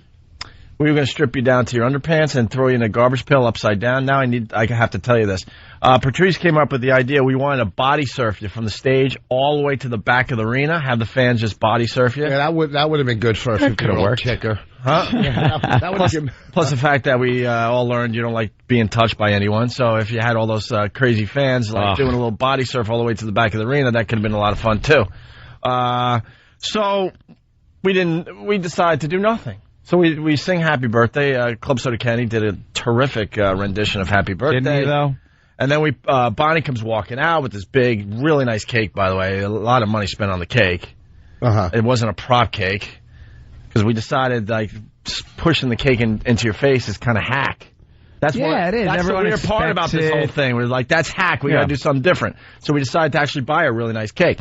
So then she puts it down on the stool, the happy birthday, Vaseline's way in, and that would have been a perfect opportunity if we were going to do it, to smush your face into the cake. You blow out the candles, and you're like looking around like, all right, what's going on here? And honestly, nothing was going on. That was supposed to be it. Well, how could you think nothing's going to go on with you guys? Right, I know. So then I start circling because I'm like, and you pick up the cake with both hands like this, and I circle in. I'm like, man, I gotta do this. What? So I take my one light right hand, and I was just gonna push the cake up toward your face, lightly. Okay. Next thing I know, we don't want to give away the ending here unless you've seen the video. I haven't seen it. All right. Next thing you know, you go flying backwards onto your elbow. You got cake. I've never seen more cake on a person in my life. Yeah. You had the cake in your ear, all over your face, all over your shirt, on your ass. I'm like, how is this possible? It got slippery, right? Here's not only that. When I'm laying on the ground in the cake, I could see him, Opie, barreled over, almost on his knees, laughing in such a devil way and an evil way. You just almost like... We had eye contact because you were laughing pretty hard at me. All right, you got me good. It was almost like Satan was laying there. Right? I was watching horns grow out of his head. It was just... You know what? I thought I almost died, and he was in purgatory. Yeah. So this is what the people didn't see. So then we all leave. Yeah. And we're laughing our ass off. You have cake, like you said, everywhere. It's in your ear, right?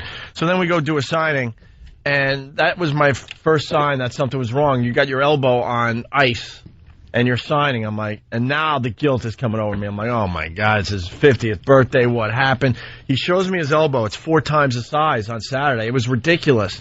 So then yesterday we did a little phone tag, back and forth. Finally got on the phone. I apologize. I offered to pay your medical bills. I felt really bad. But it wasn't supposed to go down like that. Okay, but listen, don't make me look like I didn't even call you yesterday morning. He calls and I'm talking to him.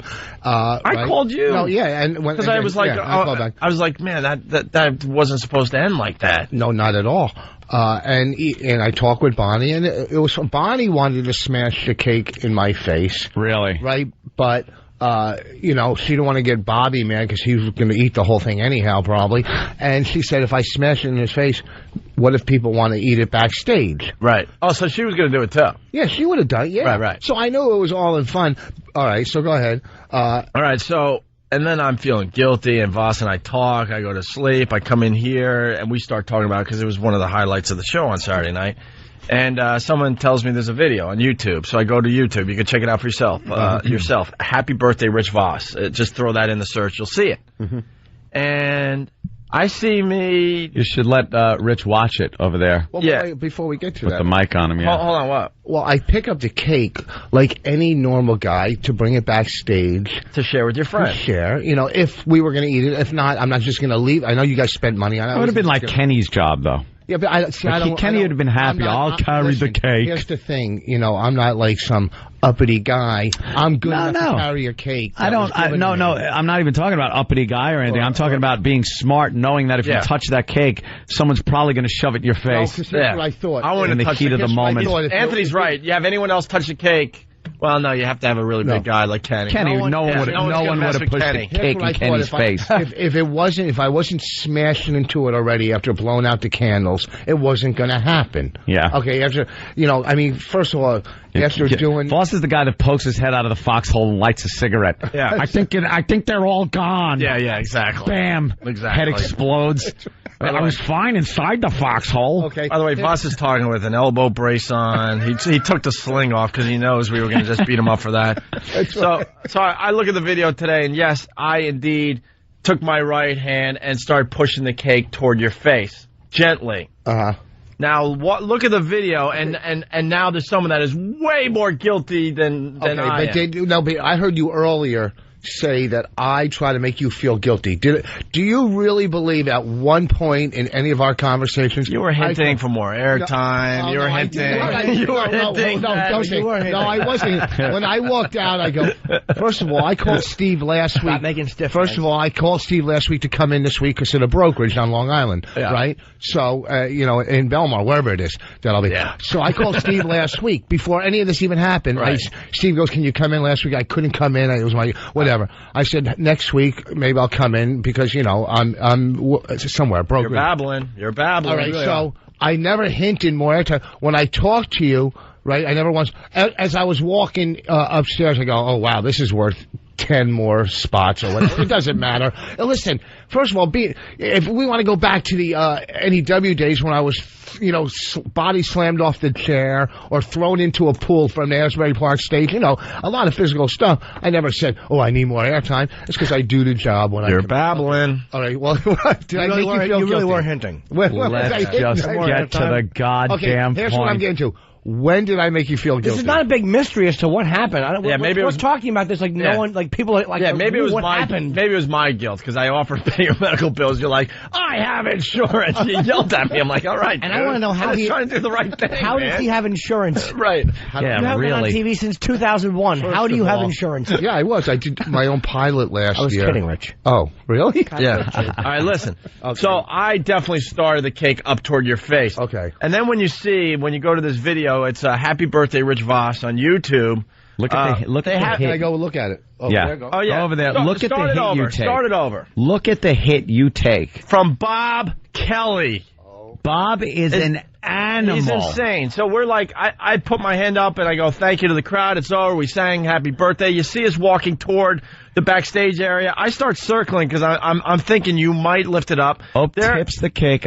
Bob viciously pushes the cake into your face. All momentum, all his freaking fatness pushes you over. That reminds me of that's probably what it looked like when that couple brought the monkey the cake and it bit his toes, genitals, and face off. That's how Bob Kelly attacked you. Bob Kelly comes running out of nowhere, and I'm just pushing with one hand. He's got both hands at a full bull run. Right, back of the cake, and just shoves it with all his fatness into your face. All his fatness. And pushes you completely over. You fall on your elbow. You chip your elbow. You break your elbow. You probably slightly bruised your elbow. Cake everywhere. Bob Kelly's so excited now that he goes to the front of the stage with his hands in the air like he accomplished something. Dude, it is like he just sacked the quarterback. Yeah. He does a sack dance. Does a sack dance. Thank you, Ant. That's actually the most exciting. And then watch, look. And then throws his hat into the audience. Into He's the so audience. Excited. Here's the two things about Bobby. Like, who's been milking his bad knee. He had no problem running around. No kidding. Yeah. You're right. His fat bad knee had no problem running around. Holy crap, you are right. Okay, mister, I got to get airtime and milk my bad knee from hanging onto Dane Cook's coattails. That's number one. The guy was limping like crazy, and now he's full run. Upstairs, this fat slob when I'm just sitting there minding my own business with my hand on ice, like you're supposed to when it's swelling up like, a grapefruit. Yep. He says, "Oh, why are you trying to bum everybody out and bring people down?" I did. Well, Rich, why worry you? Yeah, I'd like to know that too. And you were doing it for airtime. Everyone was having a good night until you decided to hurt your elbow. To put a little ice on my swollen elbow. All Bob did was he pushed that cake into your face because he was projecting himself onto you, and that's what he wanted to do to himself. He wanted someone just to push it into his open mouth. Push cake into his mouth. But here's the thing. I'm so glad we got to see the real Bob Kelly finally, because he was so excited doing that quarterback sack dance. Throwing the hat into the audience like. Here's the thing. He's always Bobby's oh, no one calls, or I can't even explain. He's a dumb bully. I can't explain. He is a bully. He tries to use his addictions or whatever. Why can't we talk time? Last night I did something. I didn't even know this. I didn't look at this video. What are you talking about? Yeah, you're babbling a lot today. All over the place. Why are you babbling so much today? You're just out of your mind today. Huh? You're out of your mind. And Bob's trying to use this thing, and his boss's little hands are going crazy. First of all, because my summer's if my bone is chipped, I can't play golf for eight. Good. You shouldn't play golf. Good. It's a fruity sport. Let me show you. Look, it's still there. Okay, the it's bump still on there. Opie's hand that you caused, Rich Voss. You want to talk about bone chips and fractures? You fractured my hand because you didn't want to say four because you were too concerned. You were so excited that the ball was going to be really close to the pin. Okay. So much for your pal right behind the hole holding the freaking. I didn't think it would be holding his putter, waiting for you to come up to the green because you had to look for your ball for 45 minutes. I didn't think so. You have an accurate round, you be on the green before me. But anyhow, listen to me. Here's the thing. I was going to call Bobby last night about something, related outside of business. I go, I need someone to talk to. And I would have called you, but you're too self-absorbed. You wouldn't call me back. No, why would I? Okay. I'd be concerned you'd re-hurt yourself picking up the phone. So I ended up calling Colin, who gave me good advice about something. And I really was going to call Lawsuit? Bobby. No, Apex Tech. Please. Here's the thing. Are you on painkillers? That's what people are saying. Why, really? Because you're babbling. No, well, what am I? Are you on a painkiller? No. You're just I would say yammering. Yes. I would say you're on some kind of medicine. It's not like you're talking about one thing. You're like, I don't know. And then Bobby said, but I didn't know because Opie said I had insurance. What kind of meds are you on right now? I got Tylenol here that I haven't even taken yet. I haven't taken yet. Hey, you're moving. By the way, let the jury see that Rich Voss is showing everyone the Tylenol with his injured right arm. And it's bending nicely forward to show everyone the Tylenol. First of all, let me tell you something. Take that brace off. And don't blame me anymore. Listen, first of all, let me tell you something. Let me tell you something. Now he's pointing with his right hand.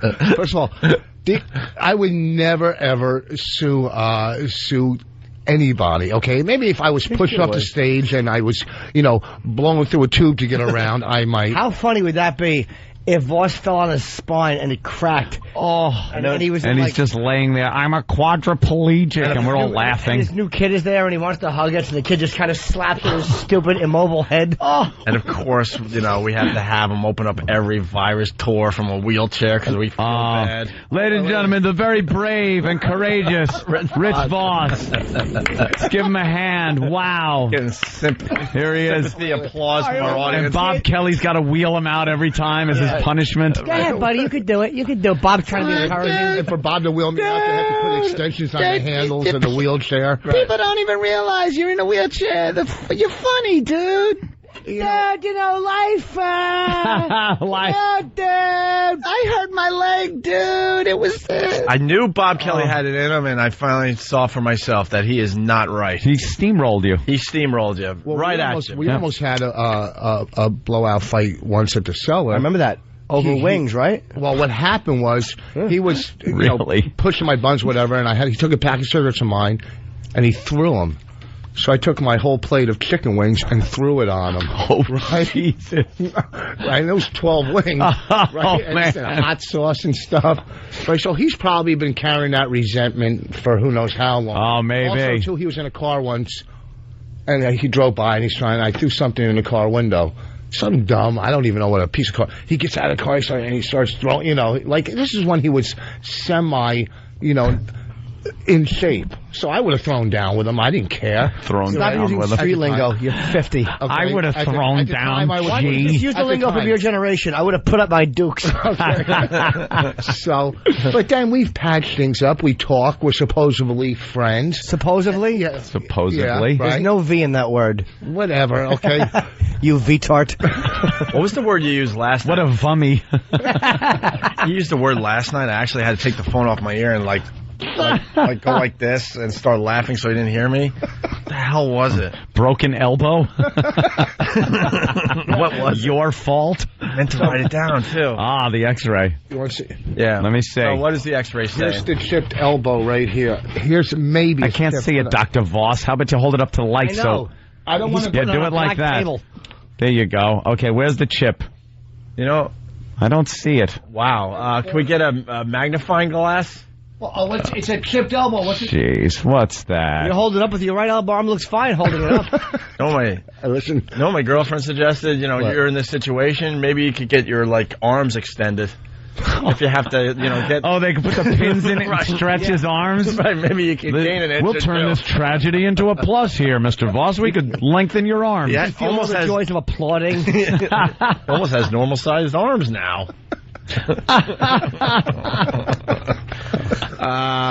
So I just, But here's the thing. Don't try to come after me and blame the victim. No matter to tell what. me to my face that I had nothing to do with it. Are you, one, you're completely out of your mind. One, you give... It's Bob Kelly. You give him a platform. That's one. Two... It's Bob Kelly. No, he is... Here's the thing. What are you talking about? I love it. Here's the thing, but then there's no thing. But where's the thing? You're like, here's the thing. It's not here's the thing Monday. It's sometimes Monday. You're an empty iPhone box. Right. They should have moved that x-ray machine up a couple of feet. Exactly. See what's inside of that skull of yours. Empty candy Nothing. dish. Don't wait, you're trying to... Okay, no matter what, you're trying to make me who is the victim, no matter how it happened. Of course you are. Life. To blame. I'm not... To blame not anyway. to blame, but do you take the blame off me and never give it all to once- Bob Kelly? It cannot Bob all be on Bob Did Kelly. I ever once give you the blame? Bob Did I Kelly. ever 29 seconds in, yes, you do see me with my hand under the cake, getting ready, and really? slightly pushing, and then Bob Kelly comes barreling from the other side of the stage, full force to sack the quarterback. All right, here's the I thing. love the fact that Opie and Bob did that to you. Here's the thing. If you rob a bank, Bobby goes in and shoots a person, you drive away with him. Are you part of the... That's a good point. Ah, That's Rich right. Voss Right. for the defense. No. It's called acting in collusion. Yes. No. There was collusion there. No, Kenny said it. What did Kenny goes? It's causation. Causation. He was saying causation, and that would be that your own Bonnie is also guilty for supplying the cake. Yeah. I say we bring 2 lawyers in here and have a little trial. How great would it be if he sued you, Bob, and Bonnie? Oh, sues his own pregnant wife. I know. He would do that, too. When he realizes he's only going to win back his earnings, and it wouldn't even cover the lawyer fee. Voss would do that just to get a lot of airtime out of this. Are you out of your He mind? would sue his own wife All over he this. wants is airtime. I would have to. I would this is have about, to right? say that Opie is partially responsible for what happened. You are partially You're responsible. still drunk, so you got to stay out of this. I am not, and You're I not would a say good witness until you sober up. here it is. You'll be sober by tomorrow, Jimmy. I hadn't had a drink. I'm out, right? I guess you haven't seen the movie Accused, but there was a lot of people that were... Causation, Kenny? Yeah. You were the one that initiated it. Regardless if it escalated into something bigger than you thought it was, you were the one that initially instigated it. Anthony? Yes. What was your knowledge of the incident before the fact? I will be completely honest, as if this was a court of law, my hand is on a Bible. First of all, when they have to qualify their answer with, I'll be completely not honest, you have to be suspicious. I will say, I had no knowledge of even a cake being brought out. Never mind any shenanigans that may have taken place. I was not involved in any meetings of Rich having his clothes taken off and thrown in a garbage pail. I heard nothing of this. I did not know until the cake was brought out that there was a cake. You were just taking care of your hangover. Yes, intoxication is not an affirmative defense. It is not. But if you really didn't know there was a cake on that stage? If I was not involved, no. When it came out, I knew. All right. But I knew of nothing until it happened. I was merely a witness to this atrocity that happened to my good friend Rich Voss. And not only that, here's another thing. Earlier in the show, Opie said him and Bobby and Patrice were sitting around chatting alone. So you know what? Maybe this was premeditated. Maybe it was. We just don't have. We were definitely plotting. Okay, premeditated. We were definitely plotting. I said correctly. We were definitely plotting. Okay. And some of the ideas we came up with were homoerotic, let me tell you. It wasn't right. I didn't see the cake incident because I saw the cake get blown out. I realized he slobbered on it. No one would eat it. And I turned around and walked off the stage. Here it is. And the video proves it.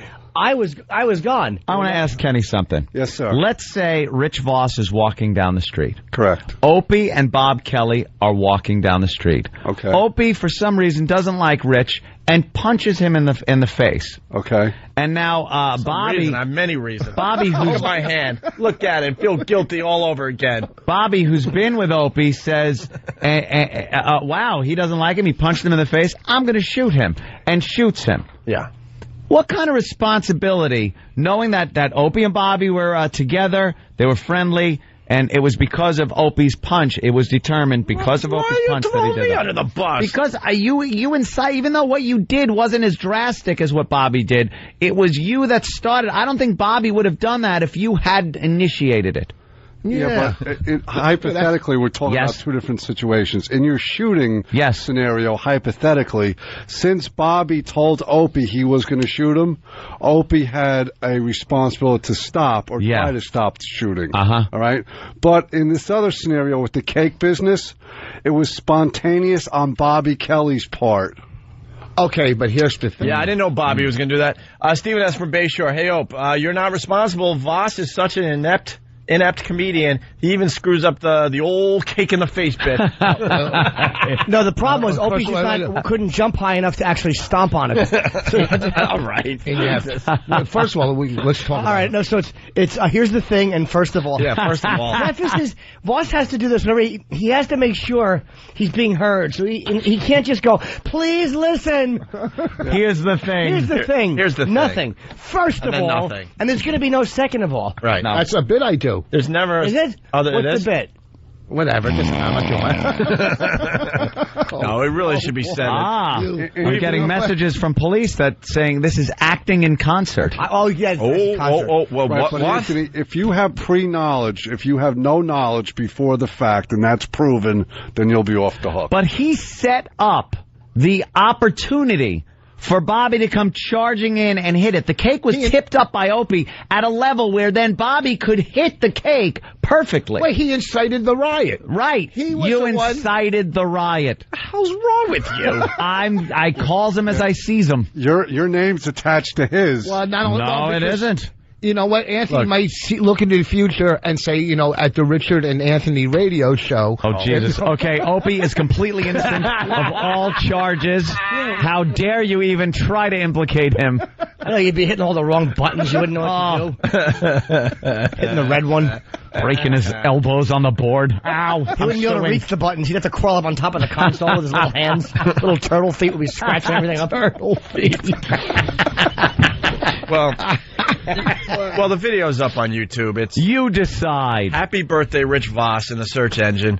But what we really learned today is Bob Kelly is insane. He's a dumb bully. Because he is a bully. I even knew, and I get a little crazy at times. I knew one hand pushed the cake up to his face. Bob Kelly, where in his dumb brain did he think it would be okay to run from the other side of the stage, full force with both hands out. Knock him 6 feet. He knocked you 6 feet across that stage. I could have flown off the stage, really. Oh, damn, that would have been great. Opie made a feeble attempt at just a slight gesture of showing what his intentions were. He had no intention to actually smush the cake in I his knew face. with my one hand. By smush. Is that a legal term? Wait. Stop with the legal jargon here, because I can't understand. We need a court reporter. But everyone knows if you do the hacky cake bit, one hand can't get much done except for pushing a cake into a face. Yeah. You don't have enough force to knock the guy down. Bob Kelly, 2 hands running from the other side of the stage, full force, and he's a big dude. Because I was confused. I'm like, how did all this cake get over you? You thought you doing that wouldn't incite any of those other comics to maybe add a little more to it? Because you were the first one that touched the cake. Here's the other thing. No one was around me. So, yeah, no. I didn't know Bob Kelly was going to come from the other side of the stage. Bob was busy with his head down, like moving his back leg like a bull, picking up dust. That animal. I get a bad reputation, but if you look at this video, you see some sick crap coming from Bob Kelly's head, because he was jumping around and so excited. At that point, we're all looking at Rich like, oh my God. Is Rich okay? What were we laughing? I was laughing my ass off, but in the back of my head, I'm like, oh my God, that looks ugly. And Bob Kelly's jumping up and down, throwing his hat into the audience. Happy. He was so excited. Well, you know what? How come he's not on the phone defending himself? Well, we can't get him on the phone yet. Probably hurt his knee, hurting your elbow. Yeah. Oh yeah, bunch his knee. Of falling apart. apart. Here's what he's saying. He's probably going, dude, it was all done in fun, dude, in the context of a performance. Yeah. This is all I ask. Just apologize to me. You are completely insane. No, listen. You're really crazy. No, I'm serious. No. Hear me out. Okay, go ahead. Hear me out. Just apologize to me thinking that I was the only one involved with this thing. You had no idea that Bob Kelly did what he did. And let's also be honest. You should apologize to me because Bob Kelly actually was the one that caused that injury in the end. Okay. Some kind of apology. Because there was a lot of guilt in my heart. I didn't sleep well last night. Didn't somebody call you and leave a sincere message about how you were feeling? Yeah, Norton. I know wishing you well. I know you were in the emergency room for 4 hours, but quite frankly, I woke up in the middle of the night because I felt a little guilty, but I went right back to sleep. But my sleep was interrupted for 5 to 10 minutes. How about an apology? Okay, first of all, because you really thought it was all me. So at least apologize for that. Just go, dude, I'm sorry. I didn't realize other people were involved. Well, first of all, right, your track record. Okay, you're totally insane. I'm waiting. You want an apology for something I was thinking. I'm waiting. I do feel bad. All right, very good. I do feel bad that in my mind. And we can dump out if you attempt to get the plug out yourself. But I'm waiting for my apology. I do feel bad that in my mind I thought it was just you. Thank you. Okay, that's all I need. But no. That's not an apology. But he went with, here's the thing. How am I coming in here with a sore elbow? You're accusing the boss of 4 hours of my Sunday, and I'm apologizing. How does that happen? You're accusing the boss of wrongdoing. Here's the thing. Stop, but here's the thing. Exactly. It's not here's the thing Monday. It's sometimes It happened so quickly. Yeah. All I know is I'm laying on the ground. I know. Covered in cake. My elbow killing me. Looking at your evil face laughing. And I know you've had cake history before. That is true. This is not the first incident with cake. With a delicious treat. Okay. All right. So there might be some cake history. I can't argue that point. But I never once... Kenny, destroy the videos, will you? No, I've never once did I try to make you feel guilty or ever once in my head guilty. You did try to make him feel giddy, but the whole L is was so it a D or a T? No, you want him to feel giddy. 50. First of all, you're a giddy 50. But you know what? And deep down inside, if I did feel. Even subconsciously. You did rub it in a little bit on the phone. Oh, my God. Did you feel that way subconsciously? I think so. Subconsciously. What's wrong, Ed? This subconsciously, is I think. The numbers in your age were reversed. You'd talk better. Subconsciously? You're going to screw up again before the break. He will. Of course he will. I'm a little flustered, right? Let's go. Just a little apology. Okay. I'm waiting for the next verbal screw up. Go. And then we'll get the plug in and everything will be good. It's not all about plugs. It's all about, it was a great time. You thought it was all me. What? All I want All I could do was see see what was happening in front of me. I see your hand. I'm sorry that I thought it was all you. That's all. Huh? That's all. I'm sorry that I thought it was all you with the cake thing. What really bothers me and what I'm sorry about is I didn't blame anybody else until today. Now I can. Nice. Okay? I love it. Brokerage Comedy Club in Belmore on Merrick Road. This Friday with Rich Voss, 8 and 10:30. This Saturday, 8 and 10:30. Brokerage Comedy Club for everybody out there on Long Island, Belmore, New York. It has to be said, Rich Voss, you did a great job. Mm-hmm. You know, we beat the hell out of him. Literally. On the radio, but man, I mean, your comedy's great. The emceeing was great. You really held the whole show together on Saturday. Thank you. And happy 50th. Thank you. I tried to hug him. You're just the worst person alive. Yeah, you don't accept a hug. But I mean, no, what? No, you're not affectionate unless there's a hole in a booth somewhere. First of all, hugging. Stop with the first of all. Yeah, exactly. Just just say it. Here's the thing. No, you can't do it. Here's the thing. He does the first of all, then here's the thing. We said no first of alls and no here's the thing. It's sometimes Monday. He's a stegosaurus brain. He's trying to collect his thoughts. Here's the thing. He's half unconscious. Stegosaurus? No, not a stegosaurus. A stegosaurus. Stegosaurus is a giant, delicious cut of meat. So tips over Fred Flintstone's car at the drive-in. All right, let's go, Rick. Go ahead. Summarize. Where were we at? Where were we at? About. I already did that. Didn't we already do that? No, but your final thought. You have a heavy tumor in your head. I can sense it. Your final thought. My final thought. I'm not leaving. My final thought is. Now I know truly what it creates. Here's the thing, so bad. I know he does. You're fighting it. Your little fingers are actually bending and gaining momentum. Truly. And right there you want to say, first of all, see, he's pausing. I love because you wouldn't realize that somebody like Bobby, who's supposedly spiritual and in touch. Spiritual? I said spiritual. Don't try to make I know you did. Spiritual. Spiritual. Yeah. Spiritual. I know, and then he corrected himself and said it worse. You are a child. You're a child. I'm not a child. I killed on stage. Yes, you did. Yes, you did. And, go ahead. Well, and Bobby almost killed on stage, too. Remember, Bob Kelly. He's supposed to be spiritual. Yeah, that he would... That it's so evil that he would come running at me like that with his bad leg. All of a sudden, he doesn't have a bad leg. Yeah, I know. Yeah. You know, it's like I'm with you on that one, Rick. Go, you know. I was waiting for him to try to stand on a box at the Olympics.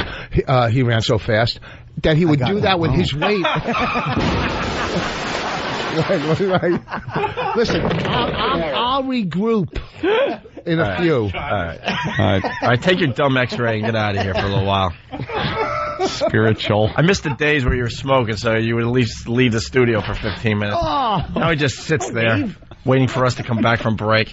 More radio for me. Like I'm more radio. You know what? I can't believe I felt so guilty all night. Is that my fault? Is that my fault that you've done so many things in life that would trigger that again? All right? That all of a sudden, that's the first thing that you've ever done to hurt somebody? Got a point. Hey, man, touche. Funny. You suck. No golf for me and you ever again. Look at it. Look at it. It's going to be tougher to get my AARP card. Right, look, don't show your mosquito bite to me when I'm showing you a grapefruit. And by the way, don't say touche, because Voss is going to go, why? Is there a Mets game? Oh, God. Wow. What, you got us tickets for a doubleheader at Shea? And what does the American Association of Retarded People have against you? Yeah. All right, listen, let's go. We're going to take a little break. We're late. We're going to try to get Bob Kelly on the phone so you can blame him and stop blaming me. Me.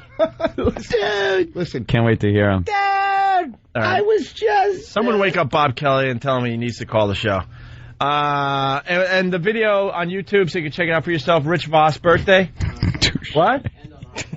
And on our site as well. All right, very good. I love it. It's Opie and Anthony.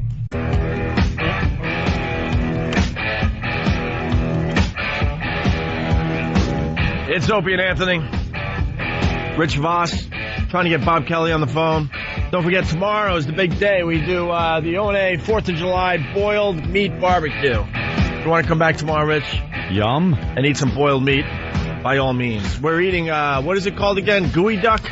Gooey duck could be one of the most disgusting things I've ever read about. And I know everything about him now. The gooey duck. It's a big clam, but it's got a big, thing that looks like man junk. What's the word you said before?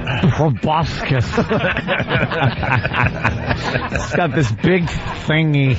Yeah, it's like they call it the elephant trunk clam. Yeah. Because it's got a big thing that hangs out of it that looks like, it's a piece of man it's meat. Massive. It's as big as a kielbasa or something sticking out of this clam shell. It could be 6 feet long. Really? Yeah. Wow. Big kielbasa. Wowee. Yeah. All right, so we're doing that tomorrow. Congratulations to Jimmy Norton. His book is almost out, and he made page 6 here in New York City. We rarely make page 6 because they hate us. If you're going to buy the book, this is what an arrogant... Please don't order it until next Tuesday when it comes out, because I want to make the bestseller list, which I don't know if I have a shot at that, but I would really love to do it because it would really annoy people. But let's go for it, man. I would love to. There's a lot of pests that are going to be buying your book, so just wait. When do you want them to buy it? When next Tuesday when it comes out. Next Tuesday. Or order it online, and we're doing a signing in Penn Station. I think it's the Borders in Penn Station.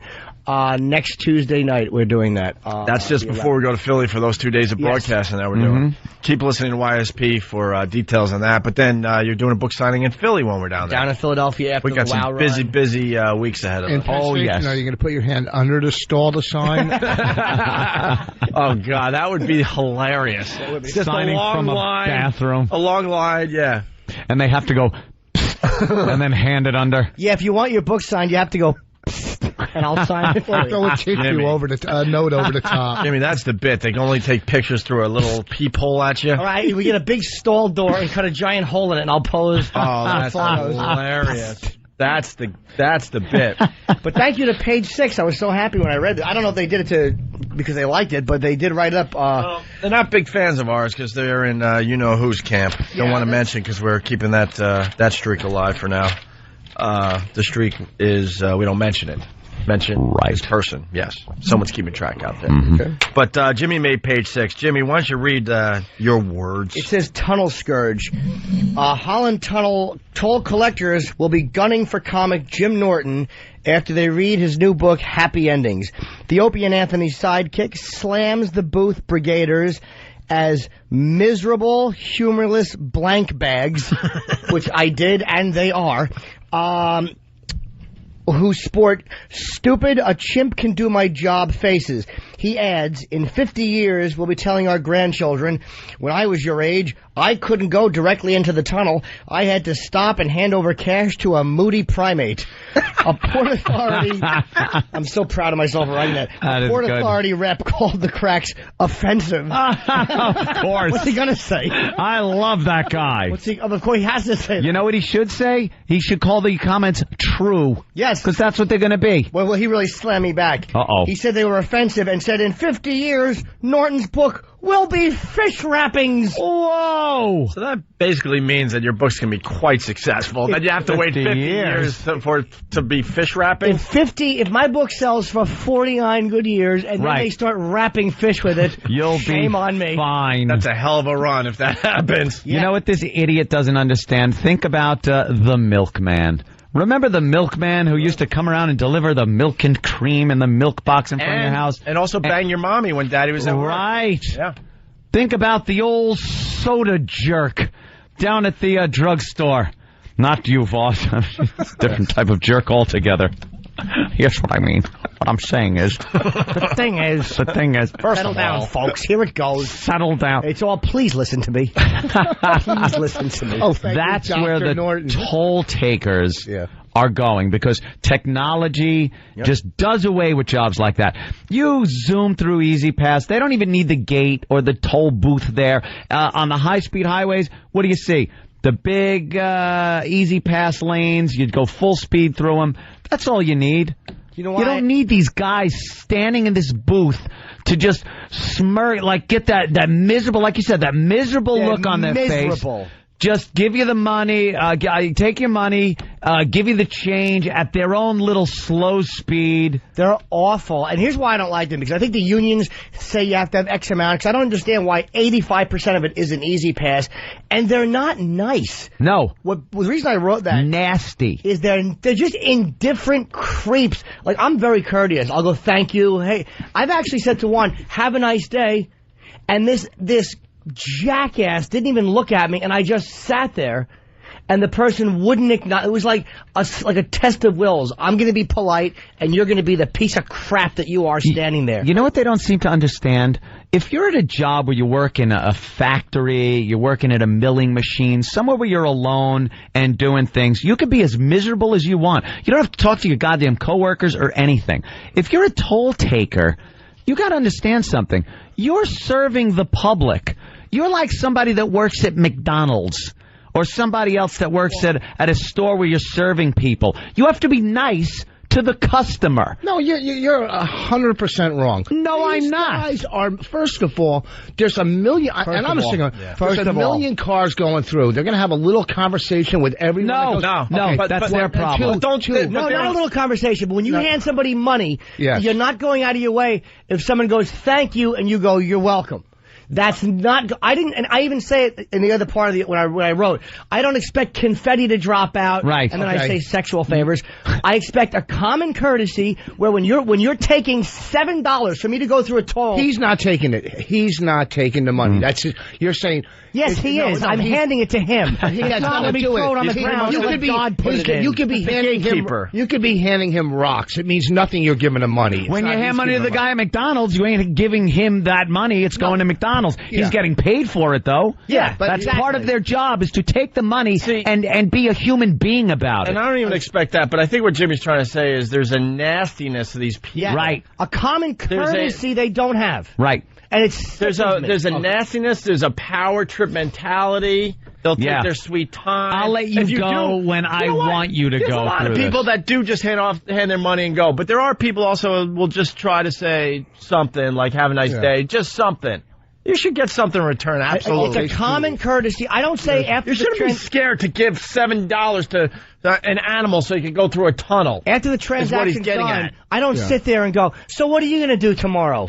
I don't want to have a relationship. No. There's a common courtesy that when you're handing somebody your money, you're having a moment where you're conducting business. That's it. And when I say, hey, how are you? Or I go, hey, thank you. And I'm ready to go, and the person continually, and I mean, what do you think, this happened once? Time after time after time. They don't look at you. They don't acknowledge you. They just hand you the money without looking. They're rude, and I got sick of it. And I got sick of the rudeness, and I'm not the only one that has to deal with them. It's annoying. No, I know. You ever come up to a toll and realize, oh my God, I got to ask for directions, and you have no way. You have a slight panic attack. Would never do it. You have a slight panic attack, and you're like, oh my God, I got to ask this person that doesn't want to be in that booth. No for way. Directions. Well, but there's a difference between tunnel toll booth people and Parkway toll booth people. What are you talking? No, there's not. Yes, there is. Oh yeah. Well, I will say this. I've had this thing that I'm talking about when I wrote this. I think I was actually I may have been in a rental car because I have Easy Pass, so I never deal with them. And I was like, oh my God, they are still as awful as they've always been. For years I dealt with them. I came in every day, sometimes twice a day for audition. So you've had Easy Pass for a while, you haven't seen, and you realize they haven't changed whatsoever. They're just I haven't had to deal with a toll taker in probably 8 years, and I swear to you, if putting a little square thing on my windshield keeps me from dealing with an a-hole in any line of work, my car would be covered with them. And when you say it's wonderful. And a gorilla could do that job. All it is, if you teach a gorilla how to count a certain amount, they could do that. I've seen shows where they teach gorillas amazing things. Yes, Coco does sign language. Right. But Coco would say thank you and you're welcome. Let him distinguish with different forms of currency, and he can then take it and know how much change to give you back. And it would be kind of cool. You go, you know what I saw today going through the tunnel, honey? A gorilla. And you'd scratch his little hand. Yeah, you could scratch his little hand. And he'd probably give you those monkey smiles where it's real big. You know what we should do? There are people going through tunnels right now. Give us a call. Give us a call as you do a little chit-chat. Just a little... chit-chat with them. Have a nice day. We'll just listen to your side of the phone call. Yeah, have a nice day. And we don't want them on the phone with us, nothing. We want to see how they react to your little have a nice day. You'll get some guys that are very nice and go have a nice day back, but the majority of the ones I dealt with for years. You act like it's only you that you dealt with it. Everybody dealt with it. No. Did I say, ladies and gentlemen, what are you talking about? Why are you playing devil's advocate, stupid? What do you want? You're saying, first of all, you're going, no, they deal with the public. I pretty much assume that Jimmy's talking for a lot of people. Like Jimmy has found the only toll booth left in America. I didn't say, ladies and gentlemen, these people are all set up because I drive into the city. No. Of course we all deal with them. Of course. That's like... Two things. One, when you say you came in for 2 auditions... for auditions, too. Like make it clear it was 2 different ones, no callbacks. But here's another thing. I get so out of my mind with them because they're so rude, this and that. Why are you defending them? Because look at their job. They're standing in a closet. They make good money. They make a really good living. The world needs ditch diggers, too, They make good money. They do. Rich. Don't say, woe is me. There's a ton of people that would take that job tomorrow. They have good benefits. Don't stop. They make money. There's some that and it's a job that is, they don't need it anymore. The job is the technology that is around and has been around for years. It's not this new testing technology. We still need live guys here. This technology is there and being used. These people are dinosaurs. Their jobs have been replaced by chips. By chip that goes on your windshield, and you can drive through and not have to worry about it. Why do we still have toll takers? Why? And they're rude. They are. They're the worst. Then how? And then he's differentiating. No, I'm not. They're nicer at the GW. Well, I'll tell you this much: they are a lot nicer outside the New York area. I agree with that too. I had coffee with the guy at the Holland Tunnel. I don't know for every individual freaking city, but I know like if you're driving up to Buffalo or you're driving up I-95. That one toll with $1 or so, they're nice there. I'll tell you where they're not. They're nice on the Mass Pike. Nope. Boston, they stink up there too. In Massachusetts, on the Mass Pike. Nice. I remember. Know what Boston does? Like, and they'll probably do it this 4th of July holiday. When there's a backup at the tolls, they're insane up there. They start waving people through because they don't want people waiting hours just to pay a lousy 50 cents, 75-cent toll. They actually wave you through. Time to wave everyone through. They don't care. They'll get rid skim of the it off traffic. with some other work detail that's going on somewhere. If you went to work every day thinking a rider truck is going to drive past the stage and maybe explode, you wouldn't be a little anxious? No. First of all, that's an awful example. Here's, of course, are you trying to get a job at a toll? Yeah, exactly. I'm just being devil's advocate. Tommy's not going that bad. I know you're 50 and thinking about where your career's going. A few more people died going to their jobs in an office building than they have by exploding trucks in a toll booth. It's not about terrorism and about attention. I've been coming to the city since the mid-'90s, early '90s doing comedy. I drove a Saturn. They weren't looking at it like there was a bomb in it unless they saw me on stage in the mid-'90s. Even the terrorists know if a rider truck blew up toll booths, America would embrace Al-Qaeda. They wouldn't mind. Geez, good. We don't have to pay the toll. He actually goes, wouldn't you be tense if a rider truck... No, going a rider truck. So that's why when I go, thank you, they don't say you're welcome because they're afraid of 9/11? What are you talking about? The tourists know that the rider truck is hack at this point. You think tourists are still riding around in rider truck? That's so 1992. Yeah. And I understand you're playing devil's advocate, but before we get back to this, you made a good point about Bob Kelly. What did you call him before? You were absolutely right. Fatso? What? He's just a big dumb... Oath. Yes. Oath or whatever I said. He said Bob was a big dumb oath. An oath. He's 50. Dude, I pledge, to be an oath. He said Bob was an oath. This is the man I'm debating with right now. He said Bob is an oath. Dude, a GW Bridge toll collector earns $45,000 a year on average? This doesn't include their pension, benefits, or overtime hours? For which they collect time and a half. As union members, collectors' salaries are dependent on length of service. But okay, fine. It's got to be the easiest job in America. And I don't say they don't deserve that money, and I don't say that they don't deal with a lot of pigs driving through an awful public, but I am courteous. I've always been courteous when having those little interactions. Thank you. You're courteous when you. All right, hold on. This guy, Jason, you going through? Where are you going through? I'm about 5-10 minutes from going to the Holland. Oh, man. Well, should we stay? Well, sir, could you call us when you're like 30 seconds? Unless you're doing 1,000 miles an hour. All right, hold on. What, Rich, what were you going to say? You were courteous when you and Florentine were going through the toll, and on the toll ticket, you put about 100 things that came out of your nose on boogers, it. You can say boogers. Oh, no. And actually, that isn't good. That wasn't me. That was Jim. And believe me, I would take credit for that in a second. But it wasn't me. That was Jim. And I think it was just a story he told me. But if that was me, I would have been very proud of And myself. they wear gloves. They figured out that gag. Yeah. That was kind of... All right, we got to take a break. We got Rich Voss. He's playing Brookridge Comedy Club this weekend. Friday and Saturday, 2 shows in Belmore. They're out on Long Island. The phone number, 516-781-LAFF for Rich Voss this weekend. Kenny ran in. Kenny, really fast, because we got to take a break. Hold on, go ahead. Another funny thing Florentine does, he pulls up to the toll booth and he goes, I'm on the list. That's funny. You know, Jim used to always go, too. Jim would pull up and go, can I get a coffee? And the guy would go, what? And Jim would go, well, the guy told me that you guys have coffee for tired motorists. He'd go, we don't have coffee? And he'd go, well, how about some gum? Can I have some gum? And they go, but we don't have that. Florentine's hysterical. One of the funniest people Holy alive. Jesus, that's funny.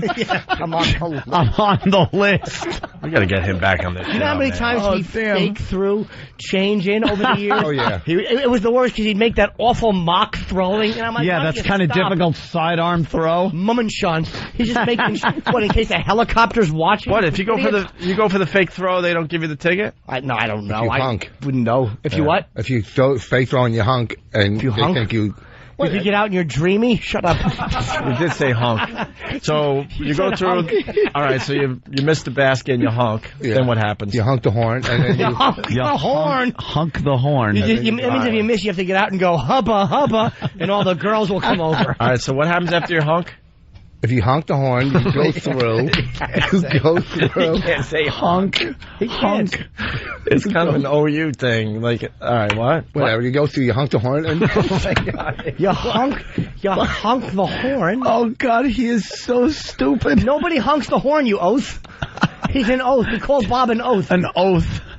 All right, so when you honk, it's 50, and then they think the money didn't go in. Your subconscious is not letting you go. All right, let me see if this guy's about to go through. John in Queens. John? Yeah. How close are you? I'm like, 50 seconds. 50 seconds from the toll booth? What an estimate. Just small talk. How are you? Have a nice day. Just hello, how are you? Nothing how crazy. you doing? How's your day going? Something like that. All right? Exactly. How close are you? Maybe about a minute. All right. A minute ain't long on the radio. Believe me. That's professionals can stretch. We're a bit late, though. That's what it's called. I don't want... I'm cutting the line. Cut the line. Go ahead. Be a good boy. Good boy. Here he goes. They're beeping the horn at me. Good. They're honking the horn? Let us know when you're up there. Away.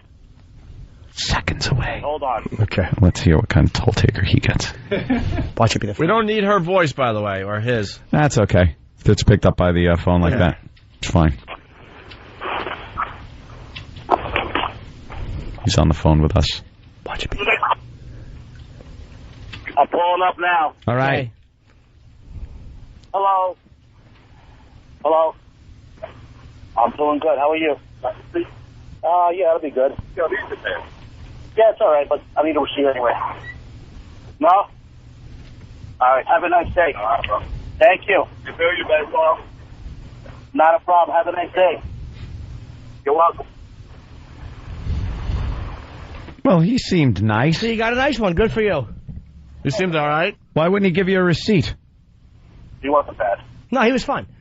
He was fine. Occasionally you'll get that. Right, and the majority of them are not like that. They're awful. So obviously Jim Norton's wrong. All right, let's take a break. No, and, I don't want to be wrong. Jim's a liar, and we'll go to break. Yeah, we did our own little experiment, and it worked out differently. That was a setup. It was very scientific. We took a sampling of you know one. who that was? that was Frank Holland. That's who that was. That was a setup by Frank Holland or Pete Lincoln. I know the guys that own that. Pete Lincoln owns the tunnel. Pete Lincoln owns the Lincoln Tunnel? Well, that could have been Ezekiel Tappanzee. He's a Jewish fella, and he owns a bridge. You may have heard of it. Can't you, do one for Boston or another city? What? One more. Go local All right. in the city. Josh Racist. That's for Boston. Oh, my God. All right. Yes. What was it then? Ralph Big Dig. Oh. Ralph Big Dig. Oh, that almost sounds like my online name. Wait, hold on. Bobby just ran and pushed over the toll booth. Why? All right. That was kind of good. I don't want to see the toll collectors get hurt. I just don't like them. Except for that one guy. Whoever that one guy is, I apologize. All right. Ezekiel Tappanzee. To that one guy. Looking up the history of Ezekiel Tappanzee. You don't understand, though. The time I had the problem with Vinny Verrazano, it was so many years ago. It was really awful. You were trying to dance on the bridge with your friends? One of your friends fell in the ocean? No, you know what it was? Ocean. It was River? arguing over this girl, Barbara Gowanus. A big mess. Hey, come on down from there. All right, we got a break. We're late. We're late. It's Opie and Anthony. Bye.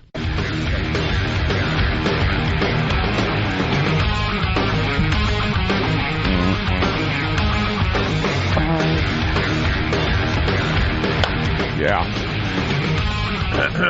Yeah. Rockin'. Kelly Forsythe, instant feedback. Yes. Sorry, just trying to eat. Good luck with that. I have to eat all morning. Anthony can have half a bagel at 5 and he's good for the morning. That's it. I don't know how he does it. You're a grazer. I got to graze all morning long. Got a lot of live reads during the break, so it's tough to eat. I guess that's good, right? Yeah. Kelly from Charlotte, North Carolina. Benoit ended Daniel's life with the crippler crossface. Is this, fact? That's what Kelly Force is writing on Instant Feedback. But then she writes, oh, my God, Opie called it. Heard on the replay this weekend that Opie hoped Benoit didn't use a hacky wrestling move to kill his family. Thanks so much, Kelly. Yeah. Not sure if that's true, but that's what Kelly is saying. And this coming in from instant feedback from someone's cell phone. Another person killed at an amusement park. Fox News. What happened? I don't know. We'll get to the bottom of that. Get to those details. Nothing we love more than amusement park deaths. We lost Especially Jimmy. if they involve some kind of mechanical problem. That's what we like. Snapping cables and falling feet. We lost Jimmy. I don't know where he is. Jimmy's negotiating things. Wait a minute. What is he negotiating? I don't know. He's having chats with management during the breaks. Yeah. That's all. Speaking of Jimmy. Hi, guys. Jimmy was handing out his pictures this morning. His pictures. Yeah, right. that was pleasant first thing in the morning. You know what? It's never pleasant, but especially first thing in the morning. Let me correct myself. I could take this in the afternoon. Right, They're wonderful. I want to put them in an album. Yeah. After I've had my morning coffee, then, you know. Then I can look at them all day. I think we told everybody we went to the Ron and Fez wedding for Dave and Casey. Apparently, it was no sham. My sister herself did the wedding vows. Exactly. She is a priestess. Yeah, but when she all of a sudden she can marry people? She's a goddess or something. I don't know. Yeah, she's been ordained and she has a license in New York State to perform weddings. So she's the one that performed the wedding for Dave and Casey. Yeah, that was part of Ron and Fez's show, a live wedding, and then I guess I was part of the honeymoon. I don't know. It was at a bowling alley at the bus station, and we had a great time bowling. Very good. And they were still together and happy mere hours later. So I guess it's all a go. Well, they left cameras on all the tables. Yeah, you know how they do that at weddings. They put those disposable little paper Kodak cameras at all the tables, and you're supposed to take the pictures of the bride and the groom dancing and your table and stuff like that, and then you leave the cameras. They get them developed. They have a bunch of fun little wedding pictures. They got some nice memories. Yeah. Well, Jimmy took the camera into the bathroom with Keith the cop, and the pictures have been developed. Yeah. And we were all horrified this morning to once again see everything on Jimmy. Why? There was sexy pictures. Everything. No. They were disgusting. I don't think I've seen my own junk as much as I've seen Jimmy's. My junk doesn't look good in those shots. By the way, Keith the cop is no slouch when it comes to screwing up your pictures either, because at I guess one of the gigs, it probably was the wedding, I'm not sure where, but I had given him my digital camera to hold on to for a little while. Yeah. And when I downloaded them onto my computer, there were 2 pictures that looked strangely like brain surgery was going on. Like a brain had been removed from the skull and was just kind of laying there. I was at a wedding with Norton, and he did that to me. But I didn't develop my film till like 4 months later. You know, of course. And then I'm looking waiting through the for pictures. a discount, you cheapo. I'm looking through the pictures, and it was him and Florentine again, but I recognized him, which was... I knew. You knew from his junk, right? I knew. Yeah, I'm the same way at this point. You know, and I'm looking through the pictures, and my kids are looking. I got to cover it up real... Because back then, they were like 4 or 3, you know. For all the people out there that might end up being friends with Jim Norton, you got to learn something from his current friends. A prerequisite is that you got to understand that you're going to see him naked many, many times during your friendship. Always in humorous fashion. First time it happens, it's quite shocking, and then you realize, oh, okay, this is going to just be the norm. He's not hitting on you. He does this to everybody. When I was dating this girl, Lorraine, we were sitting in my car, Lorraine and I in the front seat, hanging out, and then I turn around and I see Norton in the back seat, a little half naked. Just trying to join in a little bit. I asked Jimmy for a ride home. Jimmy, can I tell the bus story? Can you hear me? Yeah, can I tell the bus story real fast? Of course you can. All right, this was pre-girlfriend and all that. After one of our lovely shows in NAW... Oh, not that one. No, I'm just kidding. Go ahead. I go, Jimmy, I need a ride or something, or Jimmy said, why don't we get something to eat or something. Somehow I ended up in the backseat of his car as he was dropping a lovely lady off at the bus station. Stripper. Oh, okay. For her long bus ride back to wherever the hell she came from. Beat it, whore. And I don't know if we could even talk about what happened on that show. Can we, Jimmy? Whatever you want to talk about, you certainly can. Well, Jimmy left the show because he felt that at that moment he needed to take care of business with this girl in a bathroom somewhere. Oh, I remember that. Yeah. Mm-hmm. So it was time to, bring this lovely lady back to the bus station. Oh, when she was bent over a toilet at NAW? Yeah, exactly. Yeah. Yep. I think people could figure it out. And then it was time to bring her back to the bus station for her long ride back to whatever dumb town she came from. He brought her back to where he met her at. Bus station. Yeah. No, she was from Pittsburgh, actually. She had a 10-hour bus ride. 10-hour bus ride, yeah. And sitting in that. So I'm like, well, obviously he did what he was going to do during the show. Yeah, sure, I'll go for the ride. So I'm in the back seat, and next thing you know, fast forward a mere 15 blocks, 20 blocks, in the middle of Times Square, Jimmy is getting oral treats from this girl in the middle of Times Square while I'm in the back seat. And then he's moving the rearview mirror so I could get a nice look at what's going on. And then he's signaling me with his fingers like, look, like he's 2. We pulled over, and she was bobbing for apples. Right. Like, what the F? That was the first time. What an introduction to Jimmy and his junk, by the way. It looked good, didn't it? You had a nice display, yes. A 10-hour drive. How many tears do you think she shredded? Shredded? So how many tears she shredded? Oh, God. Jesus, boss. And they're all doozies if you just get the pronunciation right. What an oath. Yeah, you are an oath. But don't worry, you'll be... tears she shredded. You'll be hunking your horn all the way back to Jersey later. Yeah, so you fast forward a mere whatever years here, and we continue to get to see Jimmy's junk and everything else. So, Jimmy, you want to describe your pictures that you took with Keith the cop in the bathroom? Well, I ran into the bathroom, and there's 4 photos. Yeah. One is a brain photo like Keith took, where I'm holding something in my hand and squeezing it, and it looks like a brain. And the other is 2 of me standing up, exposed over the bowl.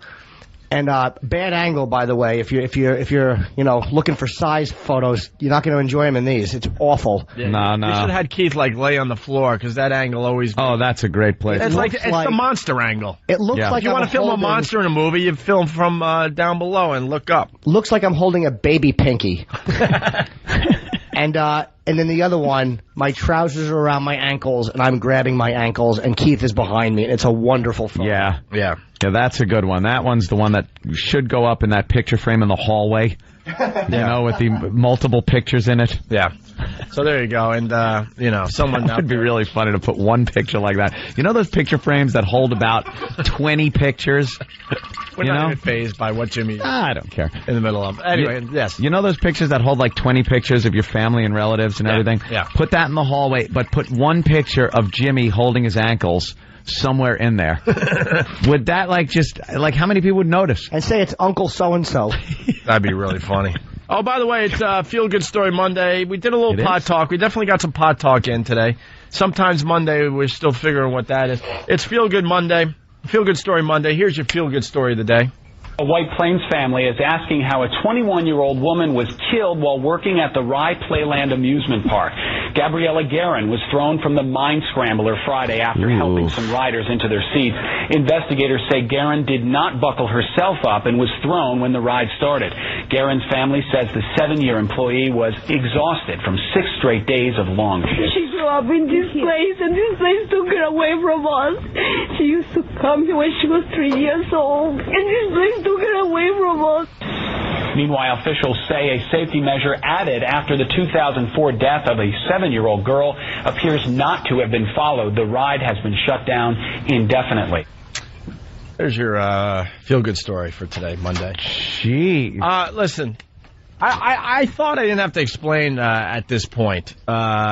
Looking at Jimmy's junk, yay. That's Pete from Delaware. Easy, Pete. Ralph, who hates me in general, so whatever Ralph has to say, it doesn't really carry much weight. But he does write, Opie, you sound gay. You watch Jimmy get oral favors. You're gay, Opie. See, thank you, Ralph Rich. has never watched porn? See, no, it's just what you... Opie even helped around. He's like, you're doing it wrong. But it was the way one friend helps another. I thought at this point we didn't have to explain. If you're friends with Jimmy, you're going to see many parts of his body naked. Real quick, $5 for Eric if he runs into that bathroom real quick. All right, Eric, go ahead. Come on. No. $5. Come on, Eric. Stop ruining the show. For a minute. Take a mic with you. Go. The mic's in there. And close breathe. the door behind you and Breathe. Breathe. Close the door. What happened? What happened? You got to get that mic. Eric, you got to get the microphone. Is it? Get the mic out. Where is it? Eric, broadcast from in there. Come on, just for you got to. All right, you got to broadcast Eric, from in there. What's wrong? Shut the door. What's shut wrong? the door when you get in. What's wrong? Now shut the door. You're going to let it out. Shut the door. Get in there. What's wrong? All right. Hold on. I don't know. Eric, what's wrong? You can't flush that. What you doing there? We won't let him out of the bathroom. E-Rock, you okay? No. What does it look like? Just without, you can't describe what you're looking at, but you could tell us what it looks like. Pot roast. E-Rock! All right, Rich. What, did you eat it? It looks like a pudding hat. Oh, my God. That's horrible.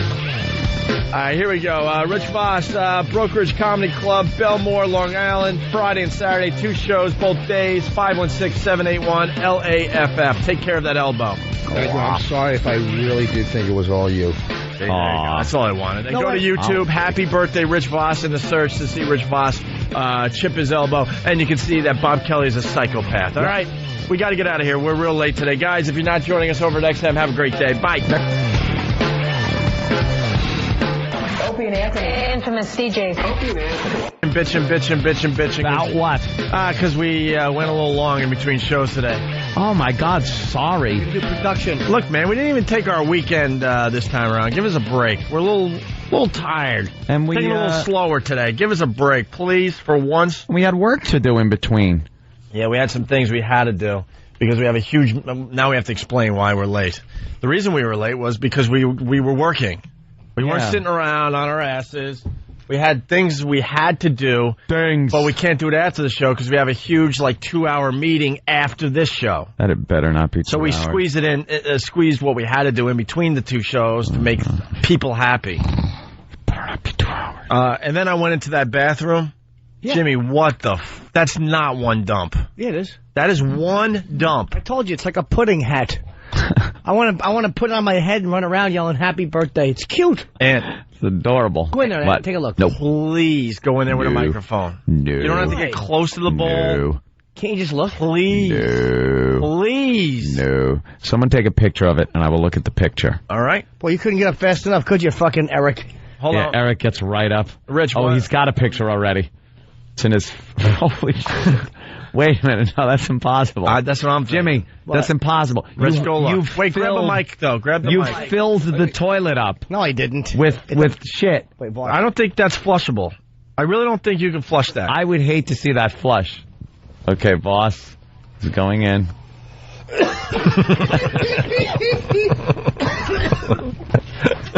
What's wrong with you? No, it's everything that's right with me. Big boy made a duty. Big boy made a duty.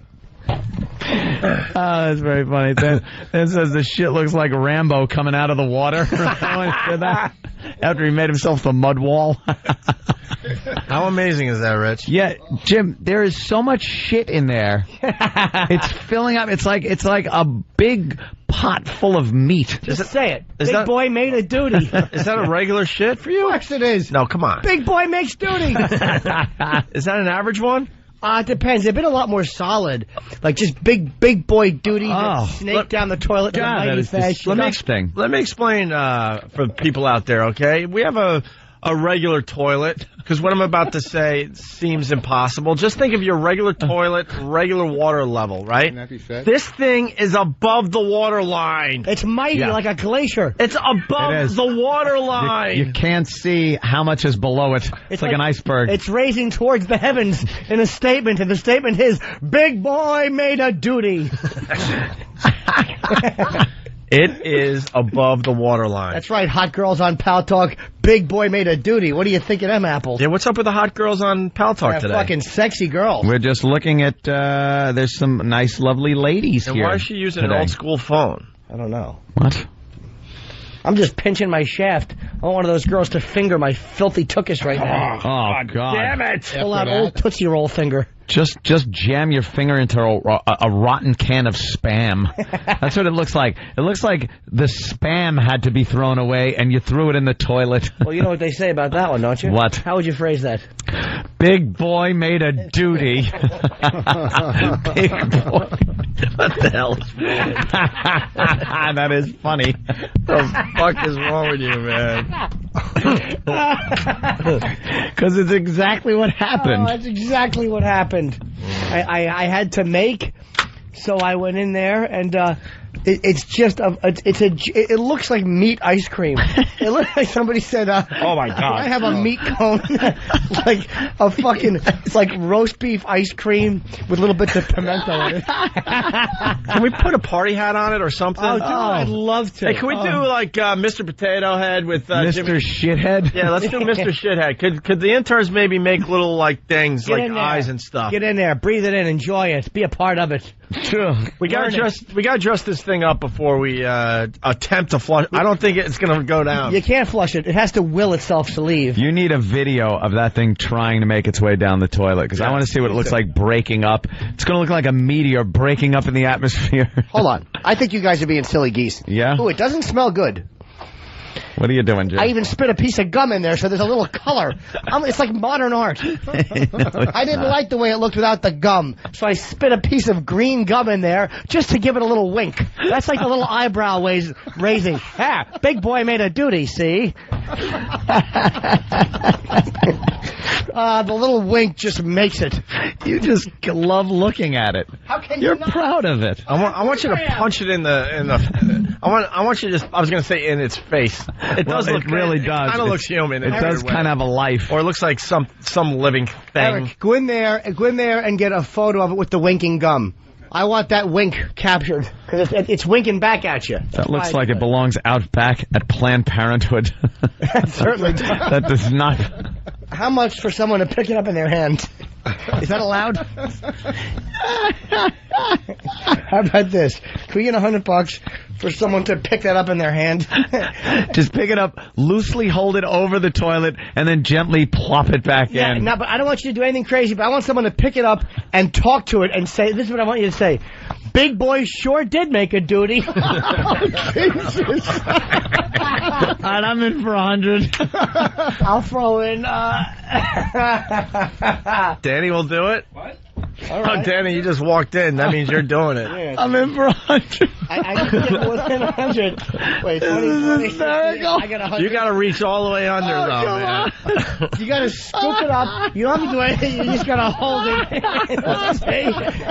it. Big boy sure did make a duty.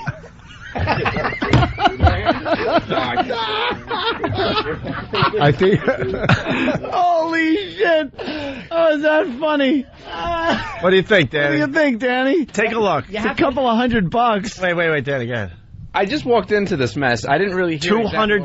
$200. We have $200. Jimmy made a big boy made a duty. A big boy duty. It's fantastic. Yeah. What we need done is your hand would have to go underneath the duty in the toilet. Pick up as much as you can in your hand. You don't have to close your hand. You just got to kind of scoop it up straight out of the toilet. A loose little holding of it, and then go. Big boy sure did make a duty. And then you could put it back down in the toilet. Go at least take a look. Grab the mic and take a look. It's fantastic. Go take a look. Big boy sure did make a duty. Sure did. And then when you drop it, you have to say bye-bye. And then drop it back into the bowl. Bye-bye. Can I wear a glove? No. Gloves ruin it. Only if you eat it. You wear a catcher's mitt for all I care. Big boy sure did make a duty. I don't know if I can do that. Bye-bye. Jared, what's up? Jared, would you be in? I'd like to wear a glove. Well, No. A glove is just like, then you're just touching the glove. Yeah. This is big boy made a duty. Anyone else? What about you? On the list? I think I'm going to pass on this. $200 Let me a little hat. Oh, you, made a little you hat? did make a little hat for it. Let's see the party Don't hat. put a duty hat on it. Wait. No, yeah, don't. That's a nice paper hat for the duty. Oh my God, it looks like a little sailor hat you would put make for like a hat on the newborn. duty and a hat on the person that picks it up too. So Yeah. So you look like pals. Yeah. Let me go make another one. Yeah, make All a right. big. Larger version. Make a big one. Yeah, because whoever's gonna pick up the duty that has the little party hat on has to have a big party hat. It's like a mini me type of thing. And how about this? When you drop it, if it's got a hat on it, you say, aye, aye, sailor, and you drop it back in. E-Rock, you're in? No. Don't give them gloves. Why are you bringing gloves? We're not doing gloves. You take those gloves A and morning shove dew would them do up your gloves. ass. This is duty. What? I'm just saying $200 is a lot of money. It is. Look at this. Look. Oh, fuck. There's $200. you got a little bit. God damn it. Uh-oh. Ow! Ow! What? All right, he's reaching into his wallet. It hurts. Hey. That's hurtful. That's hurtful. I got 100. I got. Yep, I'm in for Boss, 100. how about a few bucks? I got 10. You're gonna make money from your elbow suit. All right, I got 100 too. All right. What do you has think? to be done. $300 Here's my 100.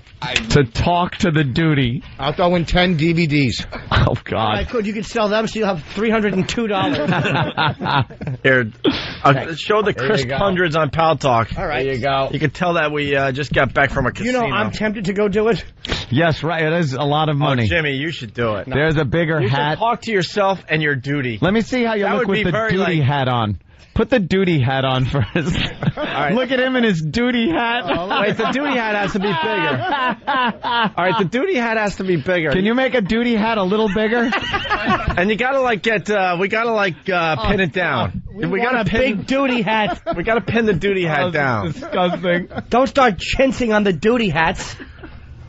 Jimmy, now we need to practice. What can we practice with? Because we're only gonna have one shot. We have at how One about take. And what's the deal with this type of video on like YouTube and Break? Oh, they love it. Yeah. Are you kidding? I don't know. Of course.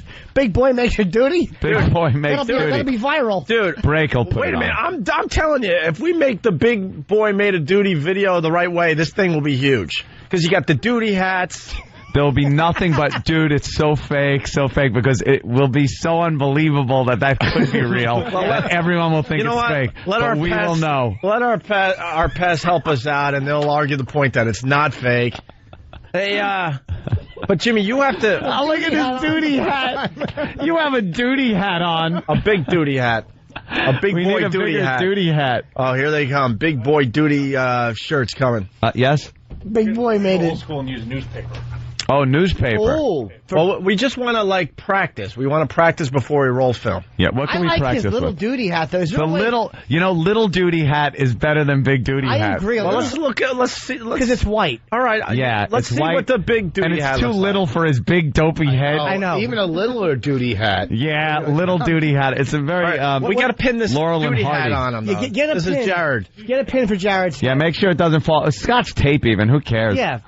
Oh, duct tape.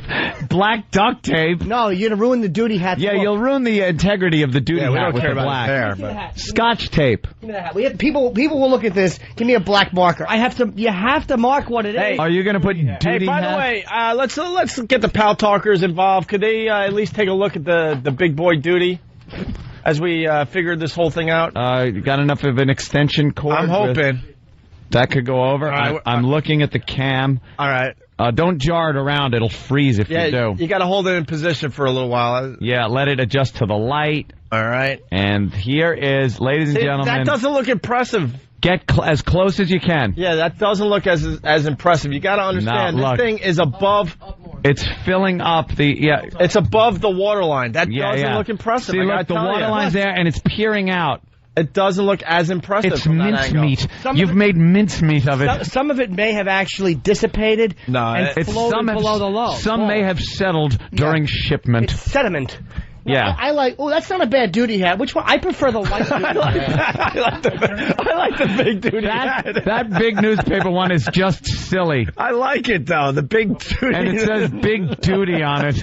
I kind of like the big hat. It looks ridiculous. I like the big duty hat. Big duty. I like the big duty hat. I'd like maybe put what? Like in between my hand and. Wait, there will be water. There can be no buffer, sir. Wait, can we? Can we get on the front of it, like in white paper, staple on white paper, so we could get the big duty hat? Yes. So people understand what he's wearing. Good idea. Yeah, otherwise, it just looks Start silly. stapling it together, make it all. Look, a man scooping shit with no identifiable hat would be silly. It would be ridiculous.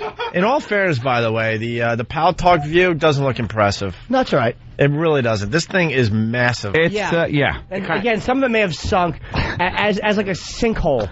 Yeah, that's why you got to dig in to the bottom of the porcelain. Yes, Thad. Oh, Travis had a good idea for the labeling, that the hat should say big boy and that the duty should have hat that says duty. Oh, so you're big boy and that's duty. Yeah. Big boy, okay. All right. But then again, duty hat kind of sums up what it is. I like the big boy duty. Because big boy, he should have a duty hat. I think and duty is D-O-D-D-Y, D-O-O-D-Y, not I-E. This is not England. No. It's like spelling Ozzy Osbourne, O-Z-Z-I-E. Yeah. T-Y. No. Now, you do understand, the hand has to go, I would say, from the front of the bowl. You have to scoop under. To the back, and your knuckles must slide along the porcelain. You're getting underneath. You're going for a classic scoop. You're not going in the middle. Yeah. You're not cutting the middle. You're like going, a steam You're shovel. getting underneath this thing. When you feel the heaviness of the duty, then you lift and you present to the camera. Keeping it above the toilet at all times, but out of the water. All right, and above the rim, and then you address the duty. All right, do we have a fake duty? We got to, practice a little. What can we use We're for only going to fake have one duty? shot at this. Huh? Just a big piece of paper. What can we use this fake duty? Eric, can we lift you up? A tape a little tape on this? dispenser. Oh. A tape dispenser. No, but we want him to actually get on his knees. Do the scoop that you'll be doing. Now picture a toilet in front of you. Wait, is Jimmy in on this? Yeah, I think that I don't want to block the camera view, but I put Jimmy in on this. But Jimmy is the creator. All right, so where are you? We're blocking right now. So are you in the bathroom still? No, just have the camera guy open the door and prop it, and him kneeling. You don't need me there. Danny. How about this? I got it. Yes. Our video starts with the closed bathroom door. The door opens. Jimmy walks out, looks into the camera, and says, "Big boy made a duty." Right. At that point, camera continues into the bathroom. Jared's already in there on his freaking on his knees. I don't like that. No. Oh. That seems like set up and fake. Yeah. We should watch him walk in and do it. Yeah, why don't Okay, all right. I don't mind the Jim coming out saying Big Boy made a duty. So we like that so far. Because that's what he did. Put your duty hat on, son. Jimmy, what did you do? And Jimmy goes, Big Boy made a duty. All right, and the kid goes, all right, hold on. The duty hat, the lettering has to be even thicker because on camera you're not going to see it as much. Yeah, put it forward, son. Show that duty hat. You're doing good though. Now, but beforehand also, we need that Pal Talk camera. If we could bring it, can it make it to the sink? So we have a side view and you can adjust for height with the remote control instead of somebody trying to hold it because you always miss that shit. When someone said on the Pal Talk, Pat Duffy would do it. He would.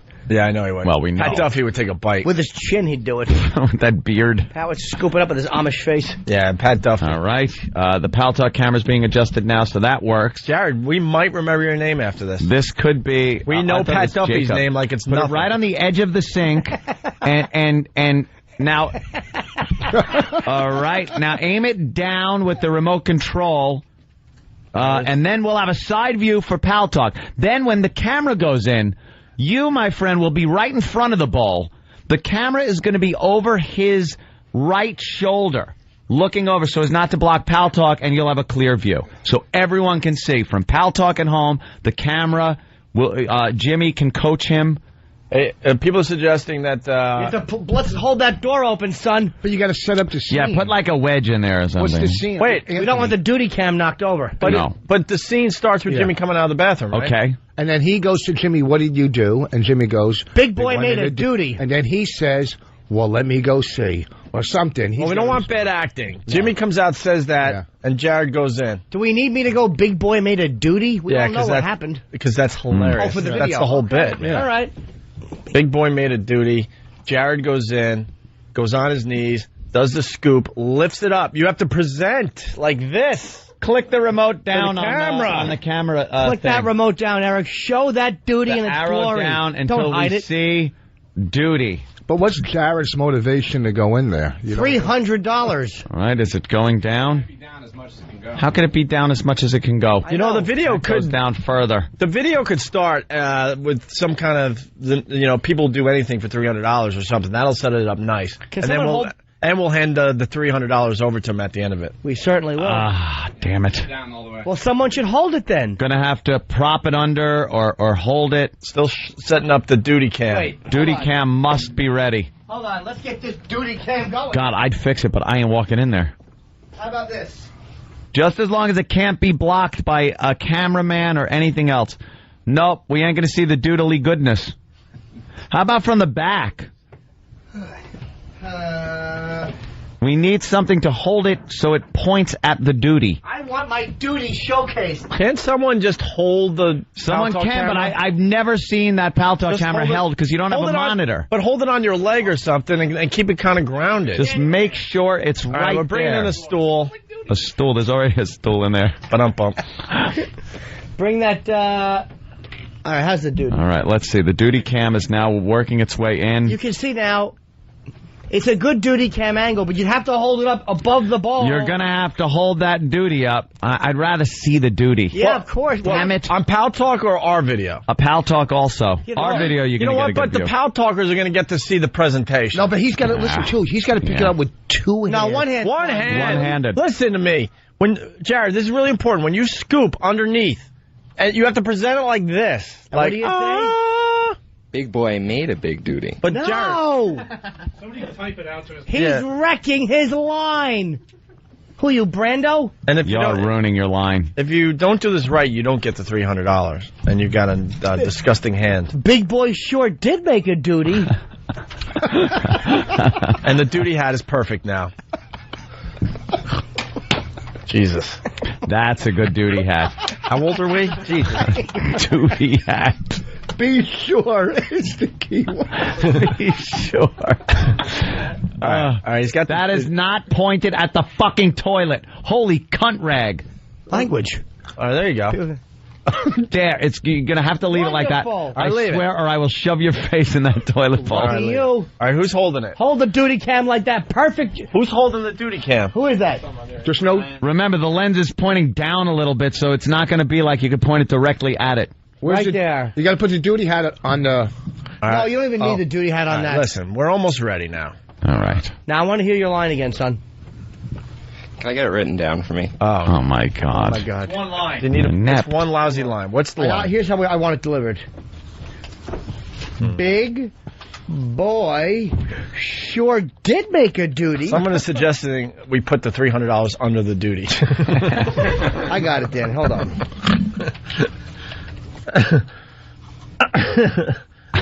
That's awful. Someone's got to get that money afterwards. No. We just hand it to him after. Yeah. It's even funnier. Let me see the line. He's got cue cards now. All right, so someone could hold a cue card. Big boy sure did. Now make sure Big boy sure did make a duty. Underline confirming for the world that Big boy did in fact make a duty. Underline did. Yeah, and don't go Big boy sure did make a duty. It's did. Remember, I'm a big boy. And then you got to put it back and go, bye-bye. Bye-bye. After you drop it. Hold on. Scene 2. Yes, get a new cue card. And who's going to do the cue cards?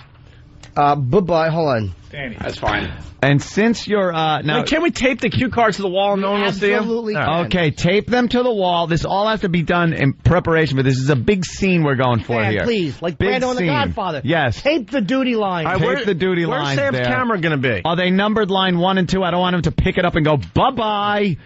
Well, if he does, he could say that to this radio program. Look at his big duty hat. Norton, are you walking out saying Big Boy made a duty I'll first? just say it. They can say what happened in there, and I will just go, Big Boy made a duty. To set it up. And then, but then duty hat Jared has to come out of nowhere. He's just got to come out of nowhere and walk into the bathroom, and then Sam follows him in. Wait a minute. How about his first line can be he runs out of the office and says, "Did someone say Big Boy made a duty?" Okay, I like that. Because he has a duty hat. Duty hat. All right, let's practice that. Get out. Jared, get out. All right, someone's got a mic, Jared. All right, Jimmy. Oh, is this stupid? All right, Jimmy. All right. Now someone says, what happened? All right, Sam, make believe you're filming this. So, Jimmy, what happened in there? Big Boy made a duty. Jared, cue. Jesus. Did Big Boy make a duty? You stink. Oh, my God. His acting is horrible. Oh, God. I almost want to hire Voss for this part. Hold on a second. All right, let's try Hold on. Did Big Boy make a duty? Right. God, you're going to cheapen this production. Come on. Right. You suck. No, it's did. Hold on. You don't deserve to wear that duty hat. That duty hat has been passed down from father to son. He needs cue cards taped everywhere. And you come in right after Jim delivers his line. Exactly. What are you waiting for? You're lounging in the other room waiting for that duty to dissipate. Hey, big Captain Kirk delay in your delivery? Hold on, we got a great phone call coming in from Wisconsin as Jimmy writes more script. Dan in Wisconsin, go ahead. Yeah, I just want to remind you guys that it's ridiculous to listen to grown men with papier-mâché hats play with shit. No, this is horrible. Wait, now hold on. First line. Okay, tape it right across to right the... here. Someone tape this line. Tape it there. Here's what he has to run in and go. All this idiot's lines have to be taped up somewhere. Well, no, why doesn't someone be cue card guy? That's good enough. Taped up. You sure? Did someone say Big Boy made a duty? All right. And then he'll walk in. And then he'll walk in. And he'll do the scoop, and you'll pick up the gift. All right. And you say, Big Boy sure did make a duty. Right. And then you drop it back into the toilet and go, bye-bye. All right, let's do a dry run, and by dry run we mean you don't touch it. You don't touch the gift. Someone... Then maybe he should put a little... Why don't you talk it to him? A hat on it? I don't know. How much blocking do you think this Yeah, come on. Now, this idiot can't handle much of this at all. He's just running in going, duty, big boy? Wait. We have to write... Just a suggestion. I don't know if it'll work. So he scoops it out. He already has the tiny duty hat. Does he place it on the duty before he drops it back into the bowl and says bye-bye? Yeah. Oh, I don't know if he could pull it off. Well, yeah, I don't know. Where's the... Yeah, we're only going to get one take. We're going to get one take. I don't know if we should have him blocking and putting hats on it. By the way, this is coming in a lot. Rick from Rhode Island especially. Shitty acting, everybody. Yes, shitty acting. Turn that camera down By a the little way, bit. that camera doesn't go down. Your head's going in that fucking camera toilet. down. Stop. Hey, why don't you do a complete run-through? Oh, my God, are you screwing this up? Hold on. Down. Who's in there? He's fucking up the All right, duty cam. sit on the sink and place this thing on your thigh so it's Right anchored there. down. Right, wherever you have it. But he's not going to be able to hold it like that Oh, forever. yes, he will. He better. What if he sits on the sink and then he could place it on... Because then it'll just be in the way. Yeah. Have the kid do the whole run through and go next to the toilet. Can you hold it like that? You got to have him do it. All right, Jared. The whole run through. Jared. Yeah, he's propped up against his body. When you get in there, do a fake run-through where you're scooping on the... Not in the toilet bowl. Dude, right you could go down even more with that. Lower. Like not down like this, down like this. Tilt. There's fucking pitch and roll and yaw. How about a little on the fucking pitch? Why are you screaming at him? He's nervous. He's an intern. He's freaking out. Jesus. Right? That's good. Star of the show's yelling at him because he's I'm yelling. This is important. The shit. Right there. That's perfect. That is fucking perfect. Now, Jared, when you kneel, be aware of the cameras because Sam and the other camera boy will be there. All right. So be careful. You have to kneel and scoop. What did our intern get Parkinson's all of a sudden? I know, he's shaking like fucking, like, what are you doing? Hold on, hey, Hepburn, can you fucking... All right, we might have to replace the duty cam guy. E-Rock, why aren't you running the duty cam? I know, you were built for this. You are built for this. All right, you're fired, duty cam guy. You fucked up. You failed at duty cam. All right, failure. Walk away with your head in shame. That's right, duty cam. There you... Now look at E-Rock. Let's see. E-Rock, get this fucking duty Steady cam as a right. log. All right, E-Rock is now... Oh, yeah. Now, that's good, your shoe is in it. Yeah, now move up. You gotta go up. Pull it up. Pull it up. Like And pull it up, keep going, keep going. Little more. Pull up. How is that so bright? All right, good. Right there. The camera will keep adjust. it right the fuck there. All right, who's going to take the pictures now? All right, we got Danny, take some pictures or somebody. Get some pictures of that duty. That's why E-Rock didn't want to hold the duty cam. He wanted to take some stills for the website. Oh. Uh-oh, E-Rock, you're shaking a little bit. He's holding it. What's the matter, Eric? How do we not Oh, have you this? can't take... Oh, because Eric's trying to... Oh, he's got it on his leg. Hawk is smart. That's why you'll always film shit in this business. That's right. Attaboy. Attaboy. All right, let's rehearse real quick. All right, let's do a rehearsal. All right, Everyone places. All right, places.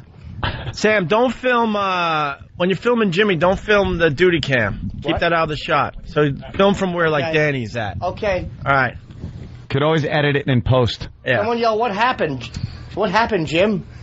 Hey, Jim, what happened in there? Big boy made a duty. Did someone say Big Boy made a duty? Okay. All right, so far so good. Goes in. All right, goes in, kneel down. Kneels down, he scoops it out. No, don't hold it.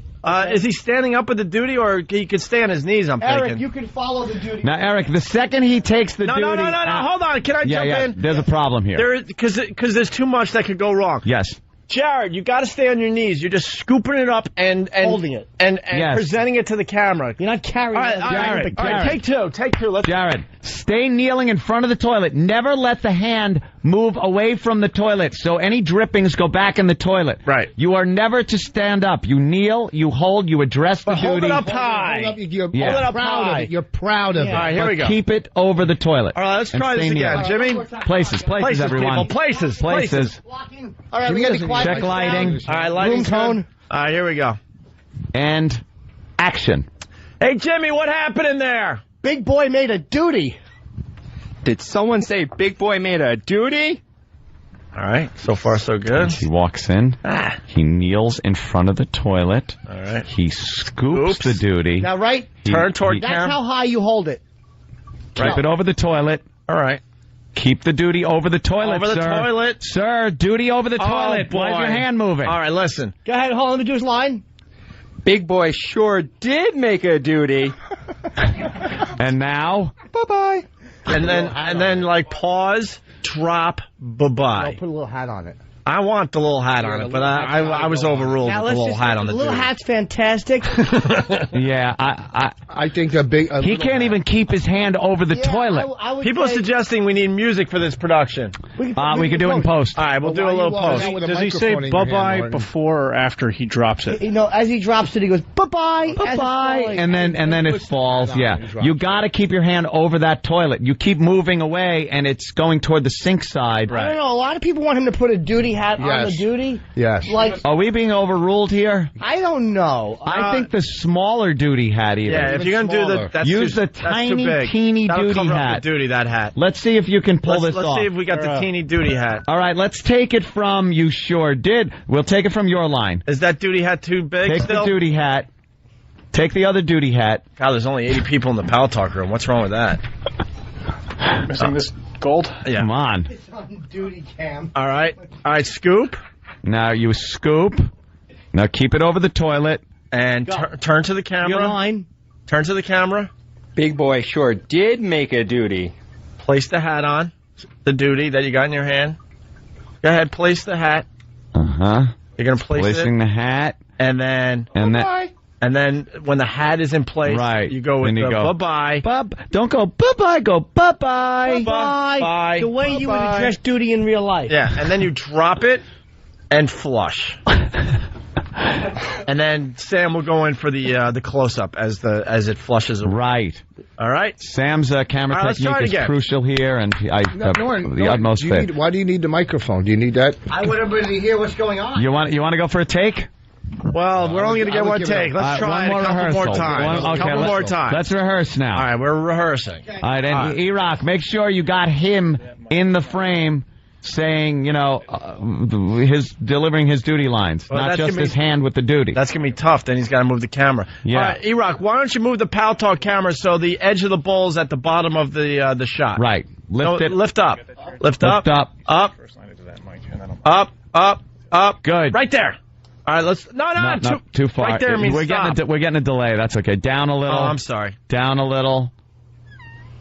A little more. There you go. Stop. Fine. Perfect. It's gonna be Leave it right there. Okay. I think you're good. All right. You go up slightly. Yeah, just stop going down. There you Slightly. go. Stop. Very good. All right. Let's try this again. Places, everybody. Places. Will the camera pick me up yelling at Jimmy? Yes. Okay. Yeah. Hey, Jimmy, what happened in there? Big boy made a duty. Did someone say Big Boy made a duty? This is going to be hilarious. Okay. All right, he's kneeling down. He's kneeling. He goes for the... Don't move that camera, E-Rock. Big boy sure did make a duty. All right, place the hat. Place the hat. Why is the fucking camera so... Bye-bye. Well, there's so many people trying to check this out. It's messing up the... No. E-Rock, lower the camera a bit. Yeah. E-Rock, stop moving the camera. I got half the wall. E-Rock, if you lower your camera... Right there, stop. really bad at this. That's what we want right there. Right there, buddy. Don't move. Yeah, we're gonna have to have a slightly far... Because here's what you're doing, E-Rock. You're going with a close-up, and then you're going with a long shot. You can't move that camera. It takes fucking 10 seconds for it to figure out what it's doing, and it's missing all that good duty action. And tell the kid when he says, bye-bye, then... You know what? Rest it on your fucking head. That might work. Exactly. Like, at least that'll give you some place to put it. There you go. That's it. That's the shot. That's right the there. shot. That's good, Eric. Hold on. No. Wait, Let's see. Well, once it focuses. Well, now he's... Oh, boy. There you go. All right, that's Leave all it right there. That's going to be a faraway shot for that's the all right. talkers, but then we'll have the video somewhere. That's perfect. That's perfect. All right, let's try this again. Tell the kid to go, bye-bye, then put the hat on and put it down. Just carry the hat with you. But the most important thing is the duty scoop and addressing it. Let's go. Now make sure also, during these rehearsals, this isn't being addressed. Your knuckles have to touch the porcelain all the way down. And scoop underneath. And scoop once we do it, but we're going through a rehearsal again. And do you want him to wave goodbye to it after he flushes? With his shitty hand, slowly wave goodbye. All right, here we go. You got it? Is that camera angle good for Pal Talk? Things are good. Yeah, it looks good. Just keep it there. All right, here we go. Places, everyone. Places. Are we ready? This is the real deal. No. We're rehearsing. One more rehearsal. A rehearsal? Yeah, and action. Hey, Jimmy, what happened in there? Big boy made a duty. Did someone say Big Boy made a duty? You have to look at the camera, Jared. Go back. All right, take it from did somebody. It's your line. Jared, you're not looking at us. You're playing to the camera. Play to the camera. Exactly. All right? Go ahead. Did someone say Big Boy made a duty? I like his delivery now. It's awful. All right, now he's going. That's what I like about it. Let's see how this works. Filming from? Where's he filming from? The NEW studio? He's kneeling down. Big Boy sure did make a duty. All right. As he scoops it in. Places the hat. Bye-bye. Places the hat and says, bye-bye. And then he waves as he flushes. And as it flushes, just wave goodbye to it. Bye-bye, like you wave goodbye to a friend. With that shit-covered hand. All right, here we go. Are we going to go for it? I think we got it. Or should we do one more? No, I think we got it. All right, we got it? Yeah, I think we got it. All right, what is everyone... Jared, remember, look at the camera, not us. Jared, you're looking at the camera. Also, knuckles on the porcelain. Get a good friggin' fistful of that duty. By the way... A good scoop. Good heaping helping. A heaping helping. And then hold it up, but keep it above the toilet, but hold it up above the rim. All right. And then address it with your lines, put the hat on it, bye-bye, flush, and wave with your duty hand. All right, listen. And listen, we can abort before he goes into the toilet if something doesn't seem right. All right? Pal Talk, someone keep an eye on Pal Talk. We're okay? Yeah, Pal Talk Cam looks right. okay. Let's go. I'm itching. Just leave it there. Don't go up anymore, Iraq. All right, Sam, you're definitely filming, right? All right, here's a big boy made of duty. Go. Action. Hey, Jimmy. No, all right, cut. I forgot my line after all that. Opie forgot his line. Oh, my God. A monster. All right. Iraq, a little bit. Oh, my God. Iraq, a little bit toward the door. Just a tad toward the door. A tad, Iraq. All right, ready? Hold on. Good, Ant? God, I panicked when I knew the camera was actually rolling. Yeah. Come on, boys. Ready? Ready. Will you say action, Ant? Action. Hey, Jimmy, what happened in there? Big boy made a duty. Did someone say big boy made a duty?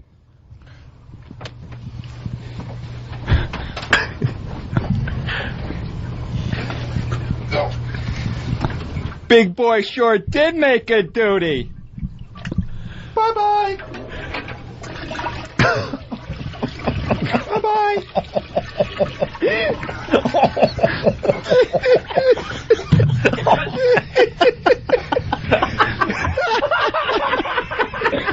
All right. Give us $20.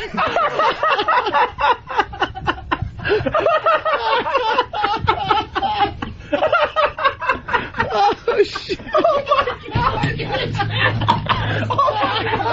Oh, my God. Oh, my God. Oh, end scene. Wow.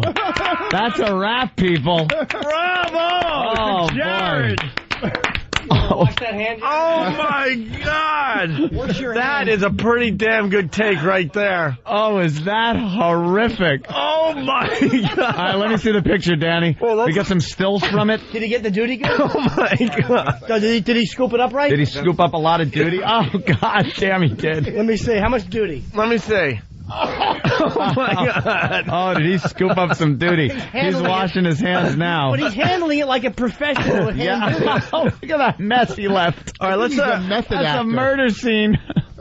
Iraq, what'd you see from where you were at? I had my there were so many people in the bathroom, I didn't get to see him scoop Let up. me see his waving goodbye with his shitty hand. Look at the shit on his hand. What you got? I had my eyes closed, but as soon as he touched it, it released some kind of smell that just took over. Of course, it's duty. Anybody else? He didn't use a prop. Who else saw it, Dan? He went in like a champ. He went in like a champ, huh? See, on the Paltrow camera had a little delay on it. No hesitation. Wow. Sam will probably be able to get a nice clip for everybody to review. Oh, I'm sure Sam's got it. You got it good, didn't you, Sam? All right, let's have a showing of it. Yeah, let's get a little screening. We got to look at the dailies here. Let's look at the dailies. All right, let me get over there. Talk wrote, slapping rock with your shit-covered hand. Keep washing. And when you think your hand is clean, fucking wash it again. And don't let him touch any handles or anything of this. All right, let's have a little screening. Can we hear audio? Let's get some audio. We'll try to put it on this mic. All right. We're having our first viewing. This is our video that's destined to be a classic. The dailies. All right, here we go. Go. I'm going to erase it. Wait, why are we doing this part? Where's the beginning? From the beginning? Yeah, we want from the beginning. Oh, my God, you can't just show that part. What are you, nuts? My God. Why not just, let's watch The Godfather. Let's just go to the part where Michael shoots the fucking guy. Jesus. I would have to let the kid go now. Yeah, he's got to be fired. Yeah, he can never handle my food. Yeah, absolutely. Look at him. He's still wearing his duty hat. All right. That is great. All right, get this video up immediately. Here it is. All right, here we go. A little more sound over here. Get this way. There we go. Perfect. Action. Hey, Jimmy! I forgot the line. Hey, Jimmy, what happened? What an idiot. A monster set of E-Rock, a little bit toward the door. Just a tad towards the door. A tad, E-Rock. Look at our camera. Hold on. Good yet? Yeah. Come on, boys. Ready? Ready. You say action. Action. Hey, Jimmy, what happened in there? Big boy made a duty. Oh, my God, Jimmy's acting. Did someone say big boy made a duty? Duty hat, very good. Nice. He's going in. Oh, God. Big boy sure did make a duty.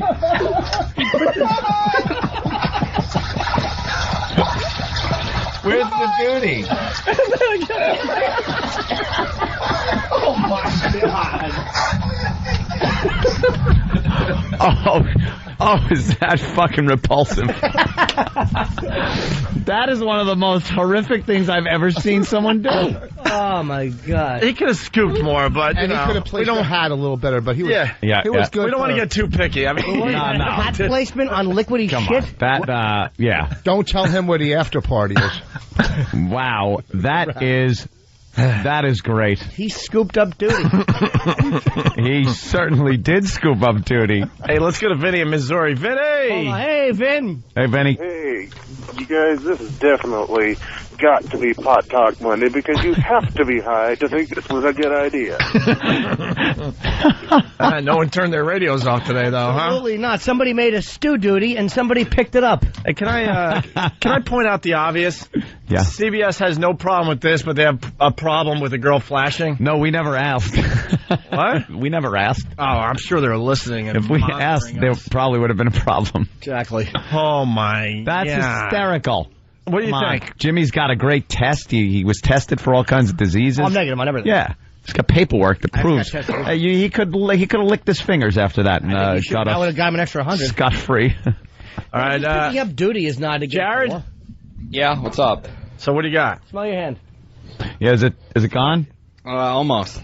Almost. Keep washing. And then put a glove on before you come out here. Yeah, and then you got to wear a glove. Do we have some real cleaning products for this guy? He's spraying his hand with Lysol. Oh. Why? You're going to ruin the smell. He should use fucking Brundlefly spit.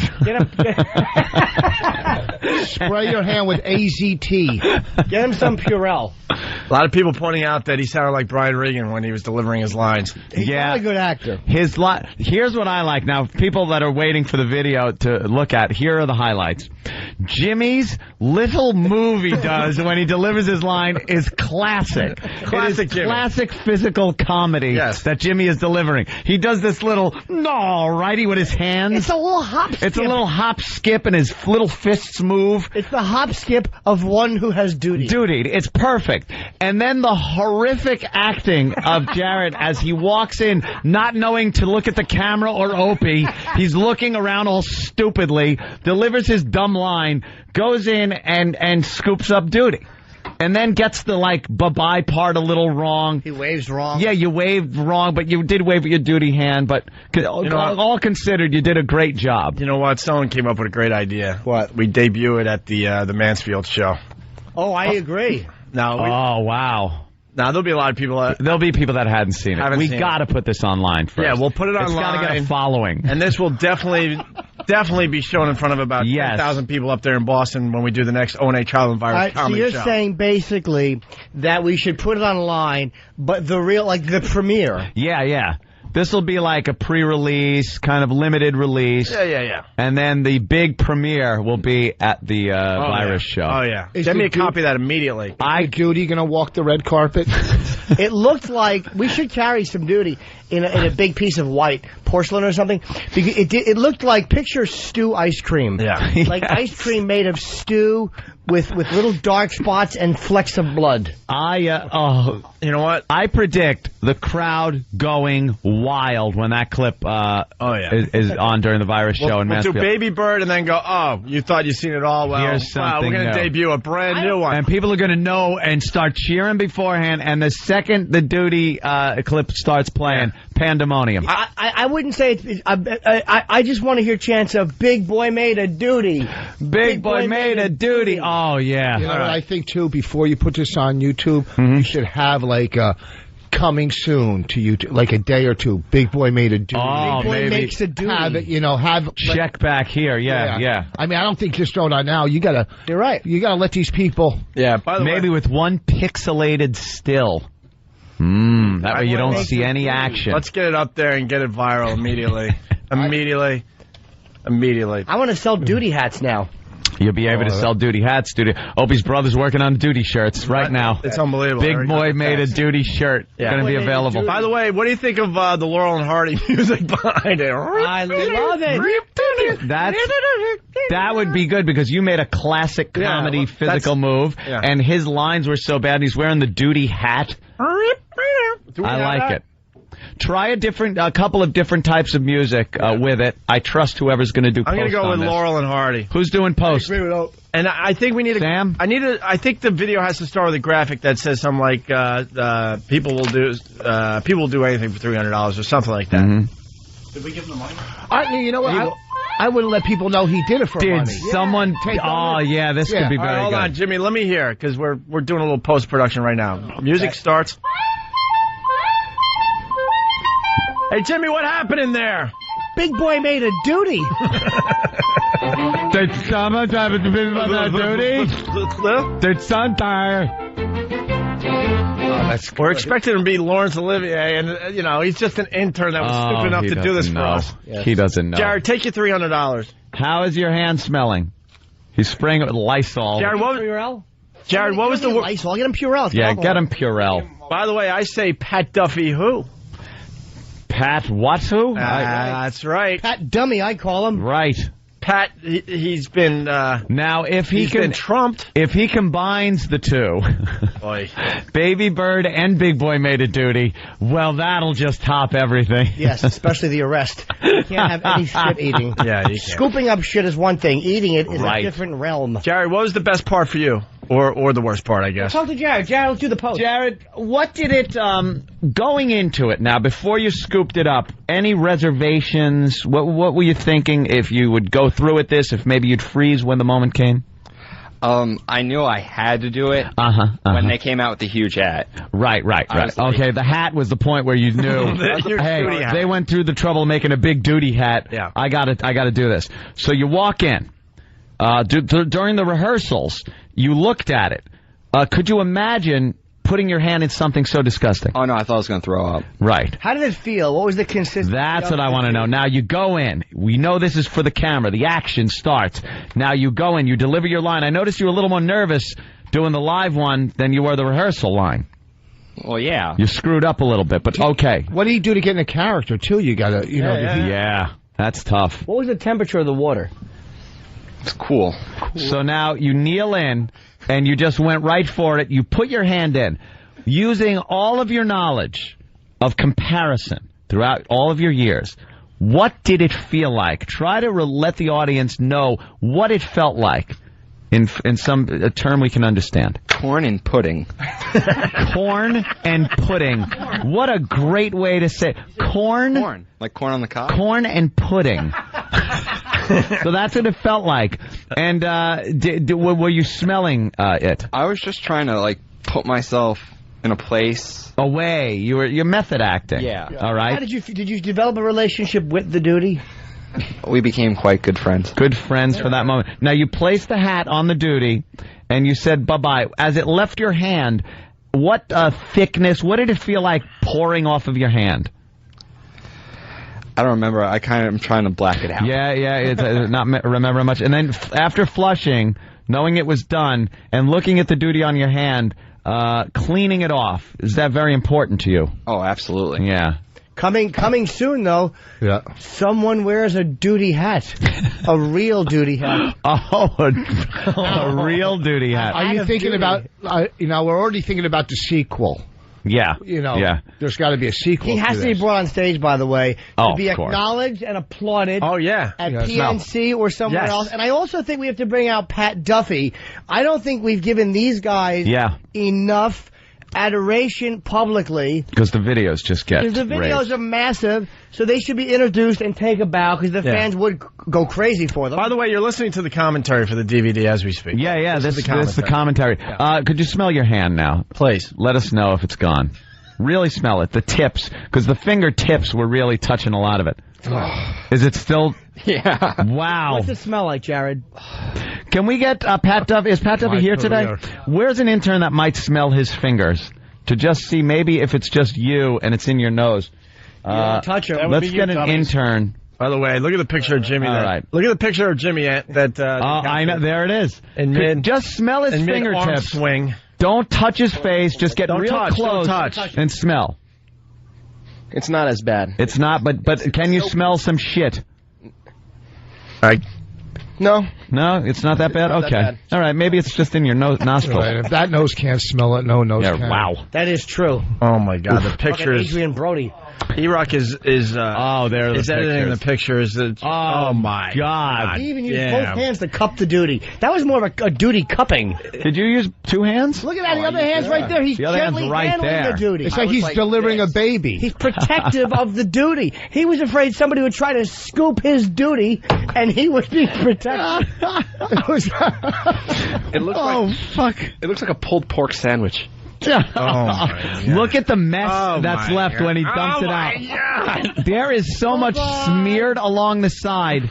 It's red and brown. It's awful. You know what's sad? No one is going to believe that we did this for real. No, people are going to say fake. set up. Dude, it was pudding and corn. All right, whatever. But no, that was duty. That was Jimmy's duty, and he was very proud of it. Big boy made a duty, and I want everyone to see my duty. I want to see it live one more time. Yeah. Hey, Jimmy, what happened in there? Big boy made a duty. There's his little skip step. I held that back on the rehearsals. I saved something for the live show. You did. People are suggesting that we put the unedited footage up there so they can make their own movie out of it.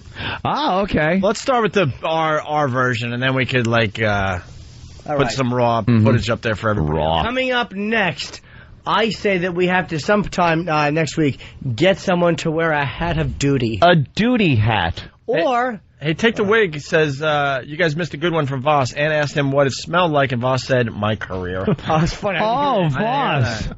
That hurts my feelings. Didn't hear that accurate comment. I have to pee, by the way. So. Oh, another movie. Here we go, the sequel. That's right. That's right. Open your mouth. That's right.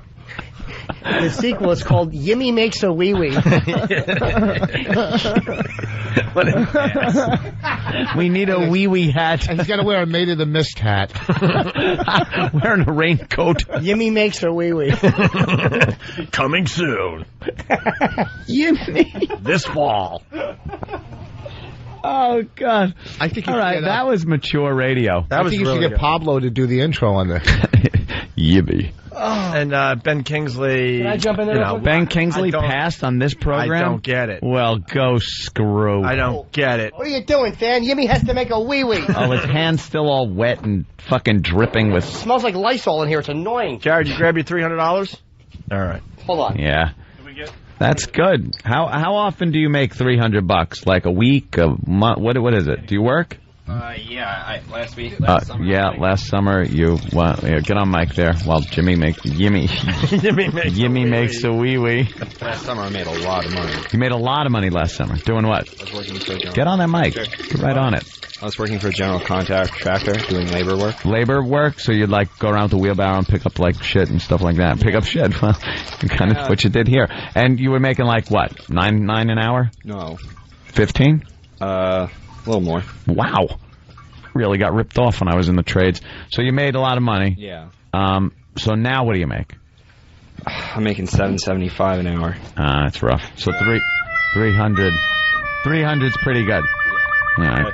That's going to cover transportation and all that. Good. All right, Sam, when are you going to work on the video? Immediately? As soon as I can. Right now? I'm scared that we're going to lose this footage.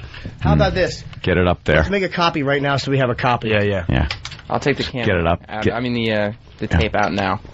Just make a get a copy right now? Get a copy of the raw footage on disc immediately, and then double it and make 8,000 more. All right, let's copy right now. So we're While we take a break, we got Pat from Munaki. He's outside. What's he doing? Oh, he's got a big event coming up. Yeah, we'll talk to Pat. Yeah. Cool. It's Opie and Anthony. Opie and Anthony. Shock jocks, Opie and Anthony. Opie and Anthony. It's the Opie and Anthony Show. Opie and Anthony.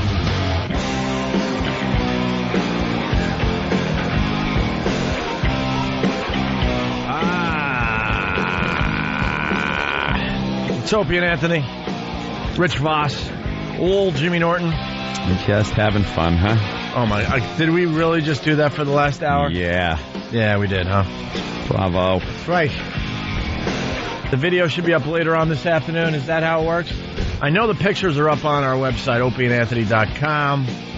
You can see the duty hat. You can see Jared. You can see Jimmy walking out of the bathroom with his arm swing. We capture that nicely. That's a beautiful move. Yeah. How do we send this to the Oscar committee? What are the qualifications? Actually, my headphones are not. What did you say, buddy? What are the qualifications for the Oscar committee to look at it?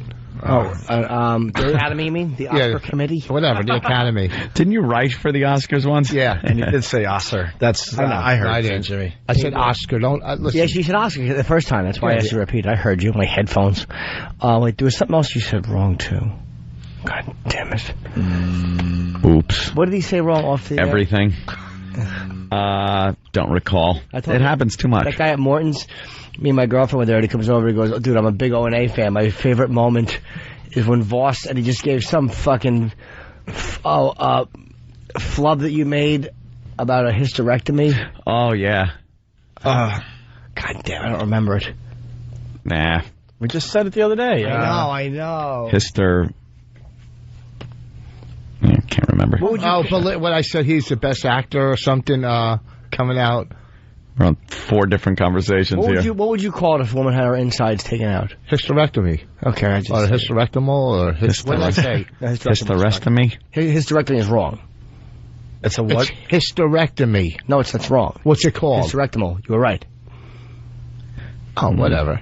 You don't use that much in the conversation. Somebody has to help us out. We just said it on the air the other day. We were telling this story, but we want to tell you. It's a hysterectomal is correct. We want to tell the story in front of Voss. We'll get it. I don't know what it is. All right. Twitchell's is here if you need something. Yeah, we need something. Get Twitchell's. It's true. Let's get Twitchell's in here. He's got to plug something. Does he? Go to opieandanthony.com for the pictures of the big hysterectomy. Hysterectomy. That's what he called it. That's right. That was it. Looks like you lost some weight. Jeez, Twitchell. What's up with you, man? You're looking all... Hopefully Coke. Hey, there he is. You have enough time for him to make a plug? A little seat. What's up there, Twitchell's? Yo, what's up, guys? Hey. Did you lose a little weight? Yeah, I've been, I think about lost 15 pounds. I got another thing I'm shooting with MTV, so I'm trying to lose the weight before we shoot. Why? Big duty? What are you shooting? They're doing like a... They're doing like... Can you do that one? That feels good. No. It is. That feels really nice. It's good. It feels nice. Fucks with Twitchell so bad. I love Twitchell. His email I love you too. All right, so what are you feeling for MTV? So MTV's doing like a kind of like a follow-up type of episode. And they're on your Tourette's. What, they thought you were going to get better? Living with Tourette's show? Well, they're doing like a top 20 favorite personalities of true life, and it's they're like 20 people in a 1 hour special, like 2-minute clips of each one. Is the chick that was in it with you on it also? I don't know. Jumping around or jump? So anyway, you're handicapped enough to win Last Comic 5. Don't jump onto that. Jumping. So you made the top 20. So basically, the show's been on air since 1998. So they featured a bunch of other people on the episode. So like it could be people who were on True Life episode from like 3 years ago, whatever. So it's like the top 20. It's called True Life. I'm a True Life VIP, and they called me up and asked me to do it. So we're filming this Friday. They're coming down. So I just tried to cut back and lose a little pounds, make my titties less big, because I still got all the loose skin. I'm just trying to tighten it up. Loose skin. Every time he jumps, it probably goes. Well, how much did you lose altogether? Well, my peak was 300 pounds, and right now I'm about. Yeah, he was huge. Yeah, he was huge. And right now I'm about 205, 210. You know what? You know what's fucked up? All that hard work and all the weight you lost, it still really doesn't matter. Exactly, because I can literally, I literally can hold, things underneath my belly skin because it flaps so low. What's more amazing is that you were 300 pounds with all that moving you did. I know. I'm not saying that's not why it doesn't matter. Once you talk to it. That's major cardio all day long. All the fucking medicine they chalked me up on made me. Did the medicine get you fat? That's what it did. It made me. Did you take chocolate pills? I wish it was. I wish it was Point and Laugh Friday. That's a good one. That's true. So it made me gain all this weight and increase my appetite. But finally, I got off the meds. Did your weight jump up? What? Your weight jumped. Exactly. Jumped. Well, you're really ticking and twitching, though. You get some spit on your mouth. You jumped out. Yeah. He looks great, though. You ever try having shut up, he doesn't look great. He does look great. He looks all right. He looks all right. You said I look great. Got a new shirt, lost a few pounds, And his shirt has like cocktails on it. You know what? Someone made fun of me. They were calling it a bowling shirt. It doesn't look like a bowling shirt, does it? Yeah, it's the style. It's definitely a guys bowling are wearing shirt. that. You're dressed like fucking Dolph Sweet in The Wanderer. Yep, exactly. Have you ever been hired as a vibrator for one of these shows? Why would you laugh at that? Why would you laugh at that? You were the only one. I was trying to make him feel good. Why? I was just phoning that. I was giving him pity. This mess was trying to make you feel good. I know. The irony's terrific. This mess. Hullabaloo. Holy Jesus, is he Jackie Gleason? Jackie ass. And away we go, Jackie ass. So what do you get? You get a couple minutes on this VIP show? Yeah, basically they're going to show 20 people. It's a 1 hour special. And I guess like each person gets like a minute or two clip each. And they're going to film me going on another date, which I'm psyched about because the girl I'm going on a date with is smoking. And I'm really looking forward to it. And they're going to film me doing a script read for a TV pilot I'm working on right now that I actually wrote and I'm producing over the summer. So lots going on. What happened to MTV Asia? Oh, God. I don't know. Last I heard, the guy who directed the Geico commercials for the Caveman was supposed to direct the pilot. They were going to shoot another pilot and everything, and right now it's just on hold. I haven't heard anything. Oh, great. Wait, you had a pilot that was supposed to film in Asia? No, we filmed it in New York, and I already had a screening and everything. It was for MTV Asia. It was about this ass? It was about this girl, Sui Chang, who was a huge pop star in real life in like Asia. Then she moved to New York City and kind of. Yeah, I worked with her. I played a comedian buddy for a buddy of hers that she met in the city once. Switched? No, not at all. Actually, they asked me if they wanted to write that in for me. You know, did you obviously I said I didn't have to. So did you switch while you were acting? In between takes, you know, like, while you were on scene, you didn't. I usually it's just like in that one documentary they show this kid who has Tourette's, he can play the piano, and you don't see his sticks at all when he's playing, but when he stops. All right, let's do a scene. Just do a scene from that thing. I don't remember any lines. Let's do a scene from something. From something? Well, what do you want to do? Macbeth. What do they dub Because you? if I really focus enough and really try to he likes Broadway musicals. We remember. Broadway musicals. Weren't you singing all sorts of... Oh, yeah, he was. There's no business like show What was business. that? You did one, like word for word. What was it? Hello, Dolly. You do Hello, Dolly? You mean the Cowardly Lion from The Wizard of Oz? Yeah. All right. Guys, this is amazing. Listen to Twitchell's do I remember this. Cowardly Lion. He loves doing it. Yeah, let's... Go ahead. I fight you with one hand behind my back. I fight to stand on one foot. Why'd you hit me? You tried to bite. I don't know all the words exactly. Keep doing it. Yeah, it's good. But you're humiliating yourself. Do the lion. My manager stinks. He's getting more pilots and TV than I am. Hey, we got a call. He's less uncomfortable to watch. Got a call coming in from Mark in Jersey. Mark.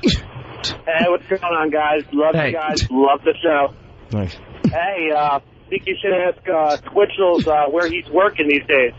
Where are you working there? I really can't talk about it. I'm not allowed to bring it up on air or I'll get fired. You're an undercover security. Hey, whoa. Wait. Jeez. Wait a second. I really can't say it or I'll lose my job. It's part-time. Come on, you say it on Scotty and Alex all the time. I don't say it on Scotty and Alex all the time. Why do you still do that show? What is Scotty and Alex? We gave you bigger fame than anyone else could give you. It's 5 minutes over the bridge. You're like a radio whore. I love Scotty and Alice. Scotty and Alice. You have some connection with Howard now. No, I have no connection with Howard whatsoever. Shows. Fuck Howard. I have no connection with Howard whatsoever. Scotty and Alice? I've been on the show before I was ever on this show. That's how I know the guys. Okay. That's all. They're douchebags. Yeah. Name me one funny thing Scotty and Alice do. Exactly. They have you do prank calls, I hear? So what are you doing part-time? No. Howard Lee Lion? Say it again? Hint around to it. What are you doing part-time? It is the one thing that you would think I would never do or should do. It involves you on the radio? Some sort of... you do. Cowardly Lion? It involves some sort of law enforcement that I'm certified for. Really? Here's what he does. What are you, a decoy in muggings? Here's what he does. What? He takes a camcorder around and videotapes people that are doing insurance fraud and hands it into people. No, I get cuffs. What? I get cuffs. What are you, a bounty hunter? No, I... How the fuck are you ever going to get a cuff on somebody? I know. Lots of practice, Opie. Lots of practice. Some Cowardly Lion. Huh? I bet you can't sing some Cowardly Lion. I can sing Cowardly Lion. I bet you can. I can. Come on, a little bit. Just a little? More, Which one? The Potamus, whatever. The Potamus? Yeah, whatever. Come on. Yeah. Come on. Belt it out. Mean it. The Potamus. Come on. I can't get past the fact that he's cuffing people. Yeah, we've got to figure that out. If I am a king of a forest, I'm not duke, I'm not queen of a king. I command each thing of his fish of fowl with heart and a laugh and a royal growl. Yeah, I cuff people. I remember that part. Are the cuffs as big as hula hoops so you can get them around them? What are you cuffing? Is Sucks Balls good or bad? I'm just reading. Depends on who's writing it. Are you going to be in a magazine or something, too? Yeah, actually, Discover Magazine just did a big issue. Every four months they come out with a special edition about a different topic. This one's called Medical Mysteries. They want you to do a Chris Benoit impression. Oh, God. That's delightful. Wouldn't be the first time I've heard that. Don't you do stand-up? You do stand-up, too, right? Well, I haven't done stand-up since February. I've been taking a break since I've been, up to my ears in work with this pilot and doing other stuff, too. So I'm just, right now, just working on acting. When you do stand-up, how long does it take you to do an hour? Believe it or not, I've only been doing it for a few years. I only got, the most I got was 20, 25 minutes. If I were the king of the forest. That was good, Jimmy. I like that. Nice. I should give you a guest spot this weekend at Brokerage. Cops checking in, calling you a fucking square badge. What's a square badge? What is a square badge? Wall security? I guess you could call it a step above that. A step above mall security. Because mall security. Mall security. Way to not talk about your job, stupid. You're a security guard. No. Yeah, no. What are you guarding? No, I don't. Undercover of the night. Yeah. What do you guard? What are you guarding? That you have cuffs. No weapon though, right? You're not allowed. You don't have a pistol. I guess I could kind of talk about it if I don't mention where it's at. Yeah, that's all. Fine. Yeah, this will be all right. And don't patch him through or whatever because he probably knows. Ask him. No, this is what happened. Basically, on they mentioned it a couple times on Scotty and Alex show, and I almost got fired. So I didn't want it to happen. Shit. Well, what do you do? I'm an undercover store detective. What kind of store? No, see, I don't want to get into that. No, but how undercover where could you be? Undercover behind the? You're hiding behind the coach. No. What, in a firecracker store? So then you look for people shoplifting. There's a good chance I might not be there that longer anyway. So I might try to move up to become a cop or something. I bet it's a toy store. You look for people shoplifting. You're not going to be a Is cop. that it? I'm kidding. A store that sells shakes. And then what happens? I make martinis for a living. Give me a scenario. What happened? Give me. Have you busted anyone? Yeah. All right. Run me through it. Get there. Believe it or not, my first grab. Not. My first grab. I don't believe What's it. the first grab? Usually you're sitting in a camera room, and you're watching the camera, all the different monitors, and you try to, it's like fishing, just seeing, you just watch certain people, whatever, and sometimes when you catch them on tape doing it, then you go down to the floor, we gotta, yada. I can't get the details, but anyway. What do you say? My first grab, I actually was had to have a cigarette, and I came back into the store, and I saw it in person. It wasn't actually on camera. What were they taking? It was a young guy with his girlfriend, and he took a pair of sunglasses off the rack and was trying them on, like he was like trying to see how he looked in the mirror, and then I saw him slowly with his right hand, he was ripping the tag off, and I just happened to come back for a cigarette, so I acted up, started looking like I was looking. So what'd you say? Nothing. So I went back up to the camera. I radioed my other detective to get him on camera, and we surveilled him. Waited till we left the property. We gotta wait till leave the property.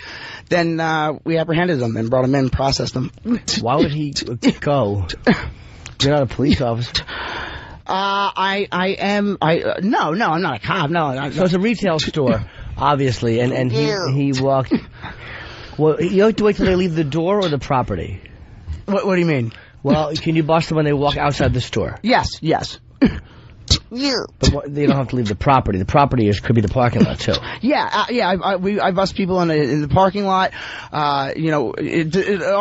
Just as long as they're not technically on the, in the store, like in the store. So. What if he was going into the bathroom, say? In the store? No, can't do it. Gotta wait till I leave. So, I don't want to talk about this anymore because I do not want to get in trouble. All right, here we go.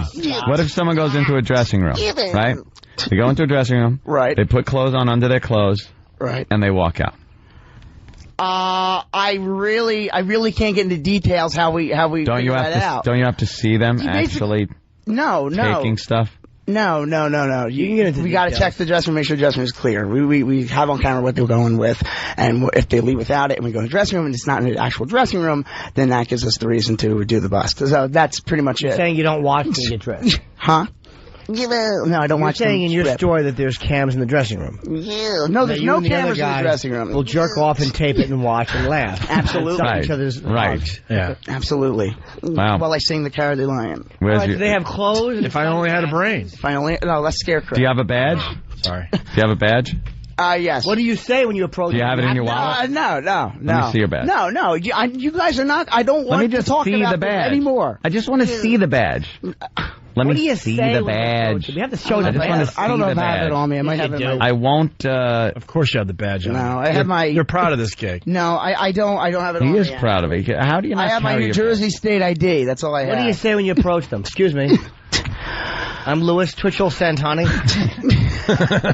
Look, I'm not really allowed to talk. I'm not. I'm probably. You're not with Homeland fucking Security. All right, we got Mike the cop. Mike, what's up? Please tell him to stop calling himself a detective. Well, he is. That's what they refer to him as. Jimmy, please. He's an officer. He's a detective, Mike. The show if you call him a detective again. Mike, he's a detective. Show some respect, Mike. He's a fucking square badge. You guys ought to have more camaraderie with each other, you detectives. He's your brother. We'll go out, get a couple beers, watch a game. Yeah, the thin blue line. Come on. God, I just threw up. Listen, we can give each other tips on how to take guys down. How many people take guys down? In your mouth. Yeah, he'll take guys down, and then Twitchell's will go down on guys. That's a big difference. Come on. You guys just talk about your collars? Yeah. He just told us an interesting story about a couple of collars he had. Oh, collar. He couldn't find a collar in a shirt factory. Hey, wait. Now, Louis Twitchell Santani, what do you say when you approach somebody? Bye, boys. Bye, Mike. Later, Mike. Or, more importantly, how many people get away because you can't say stop? Yeah, you got to read their rights. Stop in the name of What do you say when you approach? Basically, well, once they leave, once we go up to them, we say, "Excuse me, ma'am, sir, whatever. I'm with such and such loss prevention. My name is whatever. We want our merchandise back," and that's pretty much it. And if they deny it, we begin with them. If they what if they don't give it back to you? If they refuse to come with us, then we call the police. Yeah. But we might already call the police anyway, depending on the amount. What if they just hand you what if they just punch you in the fucking face? then I get up and run after them and tackle them and cuff them. Oh, you do you? You don't want this maniac running after you. Very hard. That hardly ever happens. I think he has rabies or something. Where do you work? Stuff hardly ever happens. He's got to work somewhere where there's nice people that shoplift. Hey, Casper's got some. Casper, go. Hey, guys. Twitchel's arresting someone. You have the right to remain bagoo. Anything you bagoo will be held against you in the court of law. Yeah, they all get off on a technicality that they would never read their rights. Yeah. Well, you know, it's funny because when you make an apprehension, they'll send you a notice like, you know, for whatever detective made a certain apprehension. Detective. That's what they call it. I'm just so used to it now. So much for I'm not used to talking it about now. your job, by the way. Jesus. And then we got to go. There's court dates as part of the job as well, and we go and sit in court and stuff, and that's interesting. Let's go to Tom the Charger. Tom, I'd love to see him in friggin' over there at King's Plaza. Over in Brooklyn. Let him detect over there. Excuse me, you're shoplifting. Excuse me? Wham! You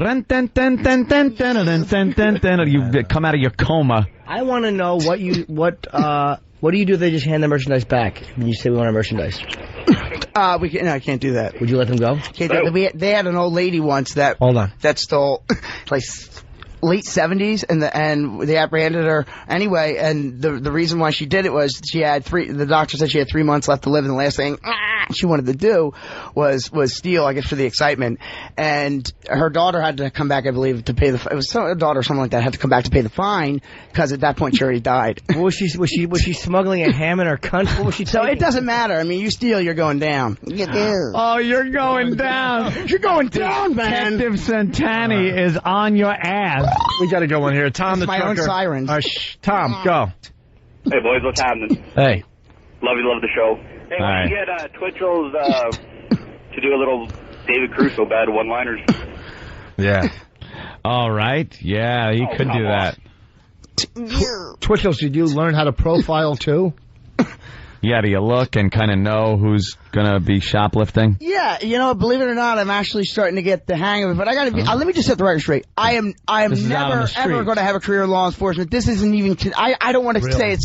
You know, yeah, it's. It could be a stepping stone. For what I do. You're a detective. This is just a part-time job. It could be a stepping stone. You're a detective. What for else God's do they sell sake. besides sunglasses?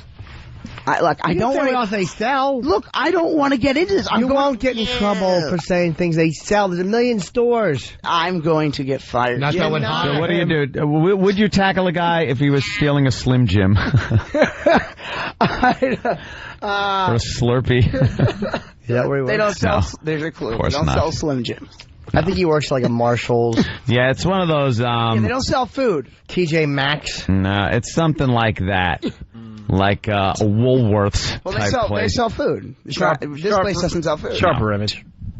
No. You break too many things there. Yeah, it's probably a fucking a rubber ball factory. I think it's just anything that he can't knock into. I think it's a detox center where they really wouldn't know it was him. Yeah. Detective Santani. Man, Oh, no. Could you have a PBA card I could use maybe if I get pulled over? You mean POD? What's that? Go ahead, just say it. What is it?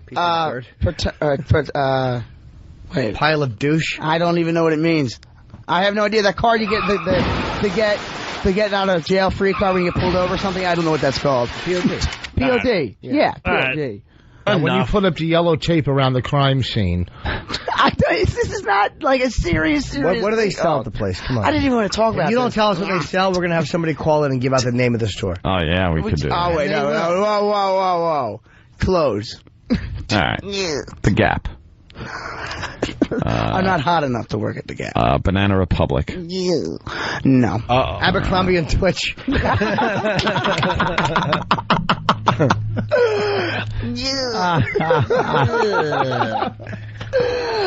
Oh God! All right, let's. We have to end the show. We have a meeting. Yes. Can I go? Yes, you have to go. I want to go. Twitchell, so the big plug is what? Discover Magazine presents Medical Mysteries. That's a special edition issue that just came out. It's all over at newsstands. You can get it at Barnes & Noble, Dalton Books, any newsstand in New York City, all over the country. So check it out. They mention you guys a lot in there. There's a whole paragraph about your show, about you guys. It's pretty interesting. It's a whole Q&A article with me, huh? Is Jimmy mentioned? The show's mentioned. No, Jimmy. I told him to mention you. No, Jimmy. I know. I told him to mention you. What'd you say? I said, can you mention Jimmy? What kind of clothes? Little Jimmy. Huh? What kind of clothes? What kind of clothes? Yeah, like pretty clothes. Expensive? Well, it's got to be a guy's store, too. Well, it varies if there's a sale or... Oh. Yeah? Well, that feels good, doesn't it? That felt great.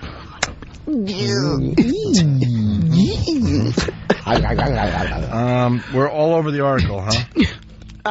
Go to the second page of the article. There's a big paragraph. No, you said we're all over it. We're all over it. You mentioned it once in the beginning? setup, and then you answer one question about the show. We're all over it. That's all over it. There's only like 8 paragraphs in the whole article. One of them Santani has spoken. Enough. All right, listen, we got to do some lines of the day and get the fuck out of here. Cool. Thank you, Twitch. It was always a pleasure. Yes. Thank you, boys. Bye, Lewis. We'll get you on one of the stages soon, all right? Yes. Oh, Bobby Kelly's calling me.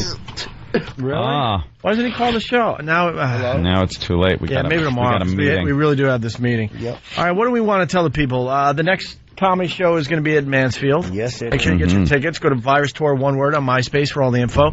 But rave reviews from the Mohegan Sun show. That was a great one. And the video of Rich Voss chipping his elbow when he got cake smashed in his face is up on YouTube.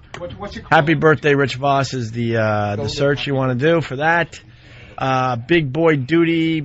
Can't wait till that's posted. That video will be up hopefully later today on all the websites you Instant know and love. Classic. Instant Classic. And I think that's it. I think we're ready for... Yeah, I got to take a leak and then go to a meeting. All right, here's a runner-up line of the day. Hey, man, touche. Funny. You suck. No golf for me and you ever again. Look at it. Look at it. It's going to be tougher to get my AARP card. Look, don't show your mosquito bite to me when I'm showing you a grapefruit. And by the way, don't say touche, because Voss is going to go, why? Is there a Mets game? Oh, God. Wow. What, you got us tickets for a doubleheader at Shea? And what does the American Association of Retarded People have against you? A double header. It's a really long line of the day. Yeah. That's a good one. Yeah, with a 2-in-1. All right, Rich Voss will be at the Brokers Comedy Club Friday and Saturday night. 2 shows both nights. 516-781-LAFF. Here's another runner-up line of the day. Jimmy has found the only toll booth left in America. I didn't say, ladies and gentlemen, these people are all set up because I drive into the city. No. Of course we all deal with them. Of course. That's like... 2 things. One, when you say you came in for 2 auditions... for auditions, 2 of them. Make it clear it was 2 different ones, no callbacks. But here's another thing. That was funny. Boss, way to hurt someone's feelings. Huh? Got to be hurtful, but you got the runner-up line of the day. Way to hurt someone's feelings. Yeah. Always hurtful. Way to hurt. You are a sociopath. What's a sociopath? I don't know. There's no H in that word. Why do you always have to be hurtful? Homo. Why do you have to be hurtful? Piece of coming right at you. All right. Line of the day. Line of the day. Yep. Line of the day. Yep. Here comes line of the day. Line of the day.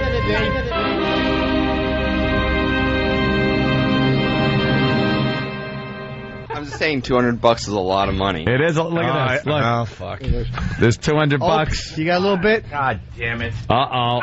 Ow! What? All right, he's reaching into his wallet. It hurts. Darn.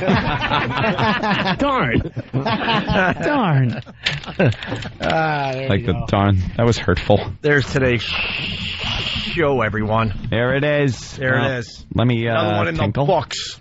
Tony's gonna tinkle. So I gotta go to Bosco's and buy some shit. Oh, okay. Just watch out. Don't take anything. Why? I don't know. Wouldn't be nice. Are we walking down there to this meeting? Never heard of that. Bosco's? Yeah. What? Boscov's? I go to Boscov's all the time. Boscov's? Who said? Yeah, buy stuff. I don't steal from Boscov's, though, man. They got a fucking force. Can't steal from Boscov's. Force to be reckoned with. Ring. Holy shit, that girl's sexy. All right. We'll talk about that girl. All righty. We'll talk about that girl tomorrow. You guys have a great day. We got things to do. Thanks, Rich Voss. All right. Shock jerks. Opie and Anthony.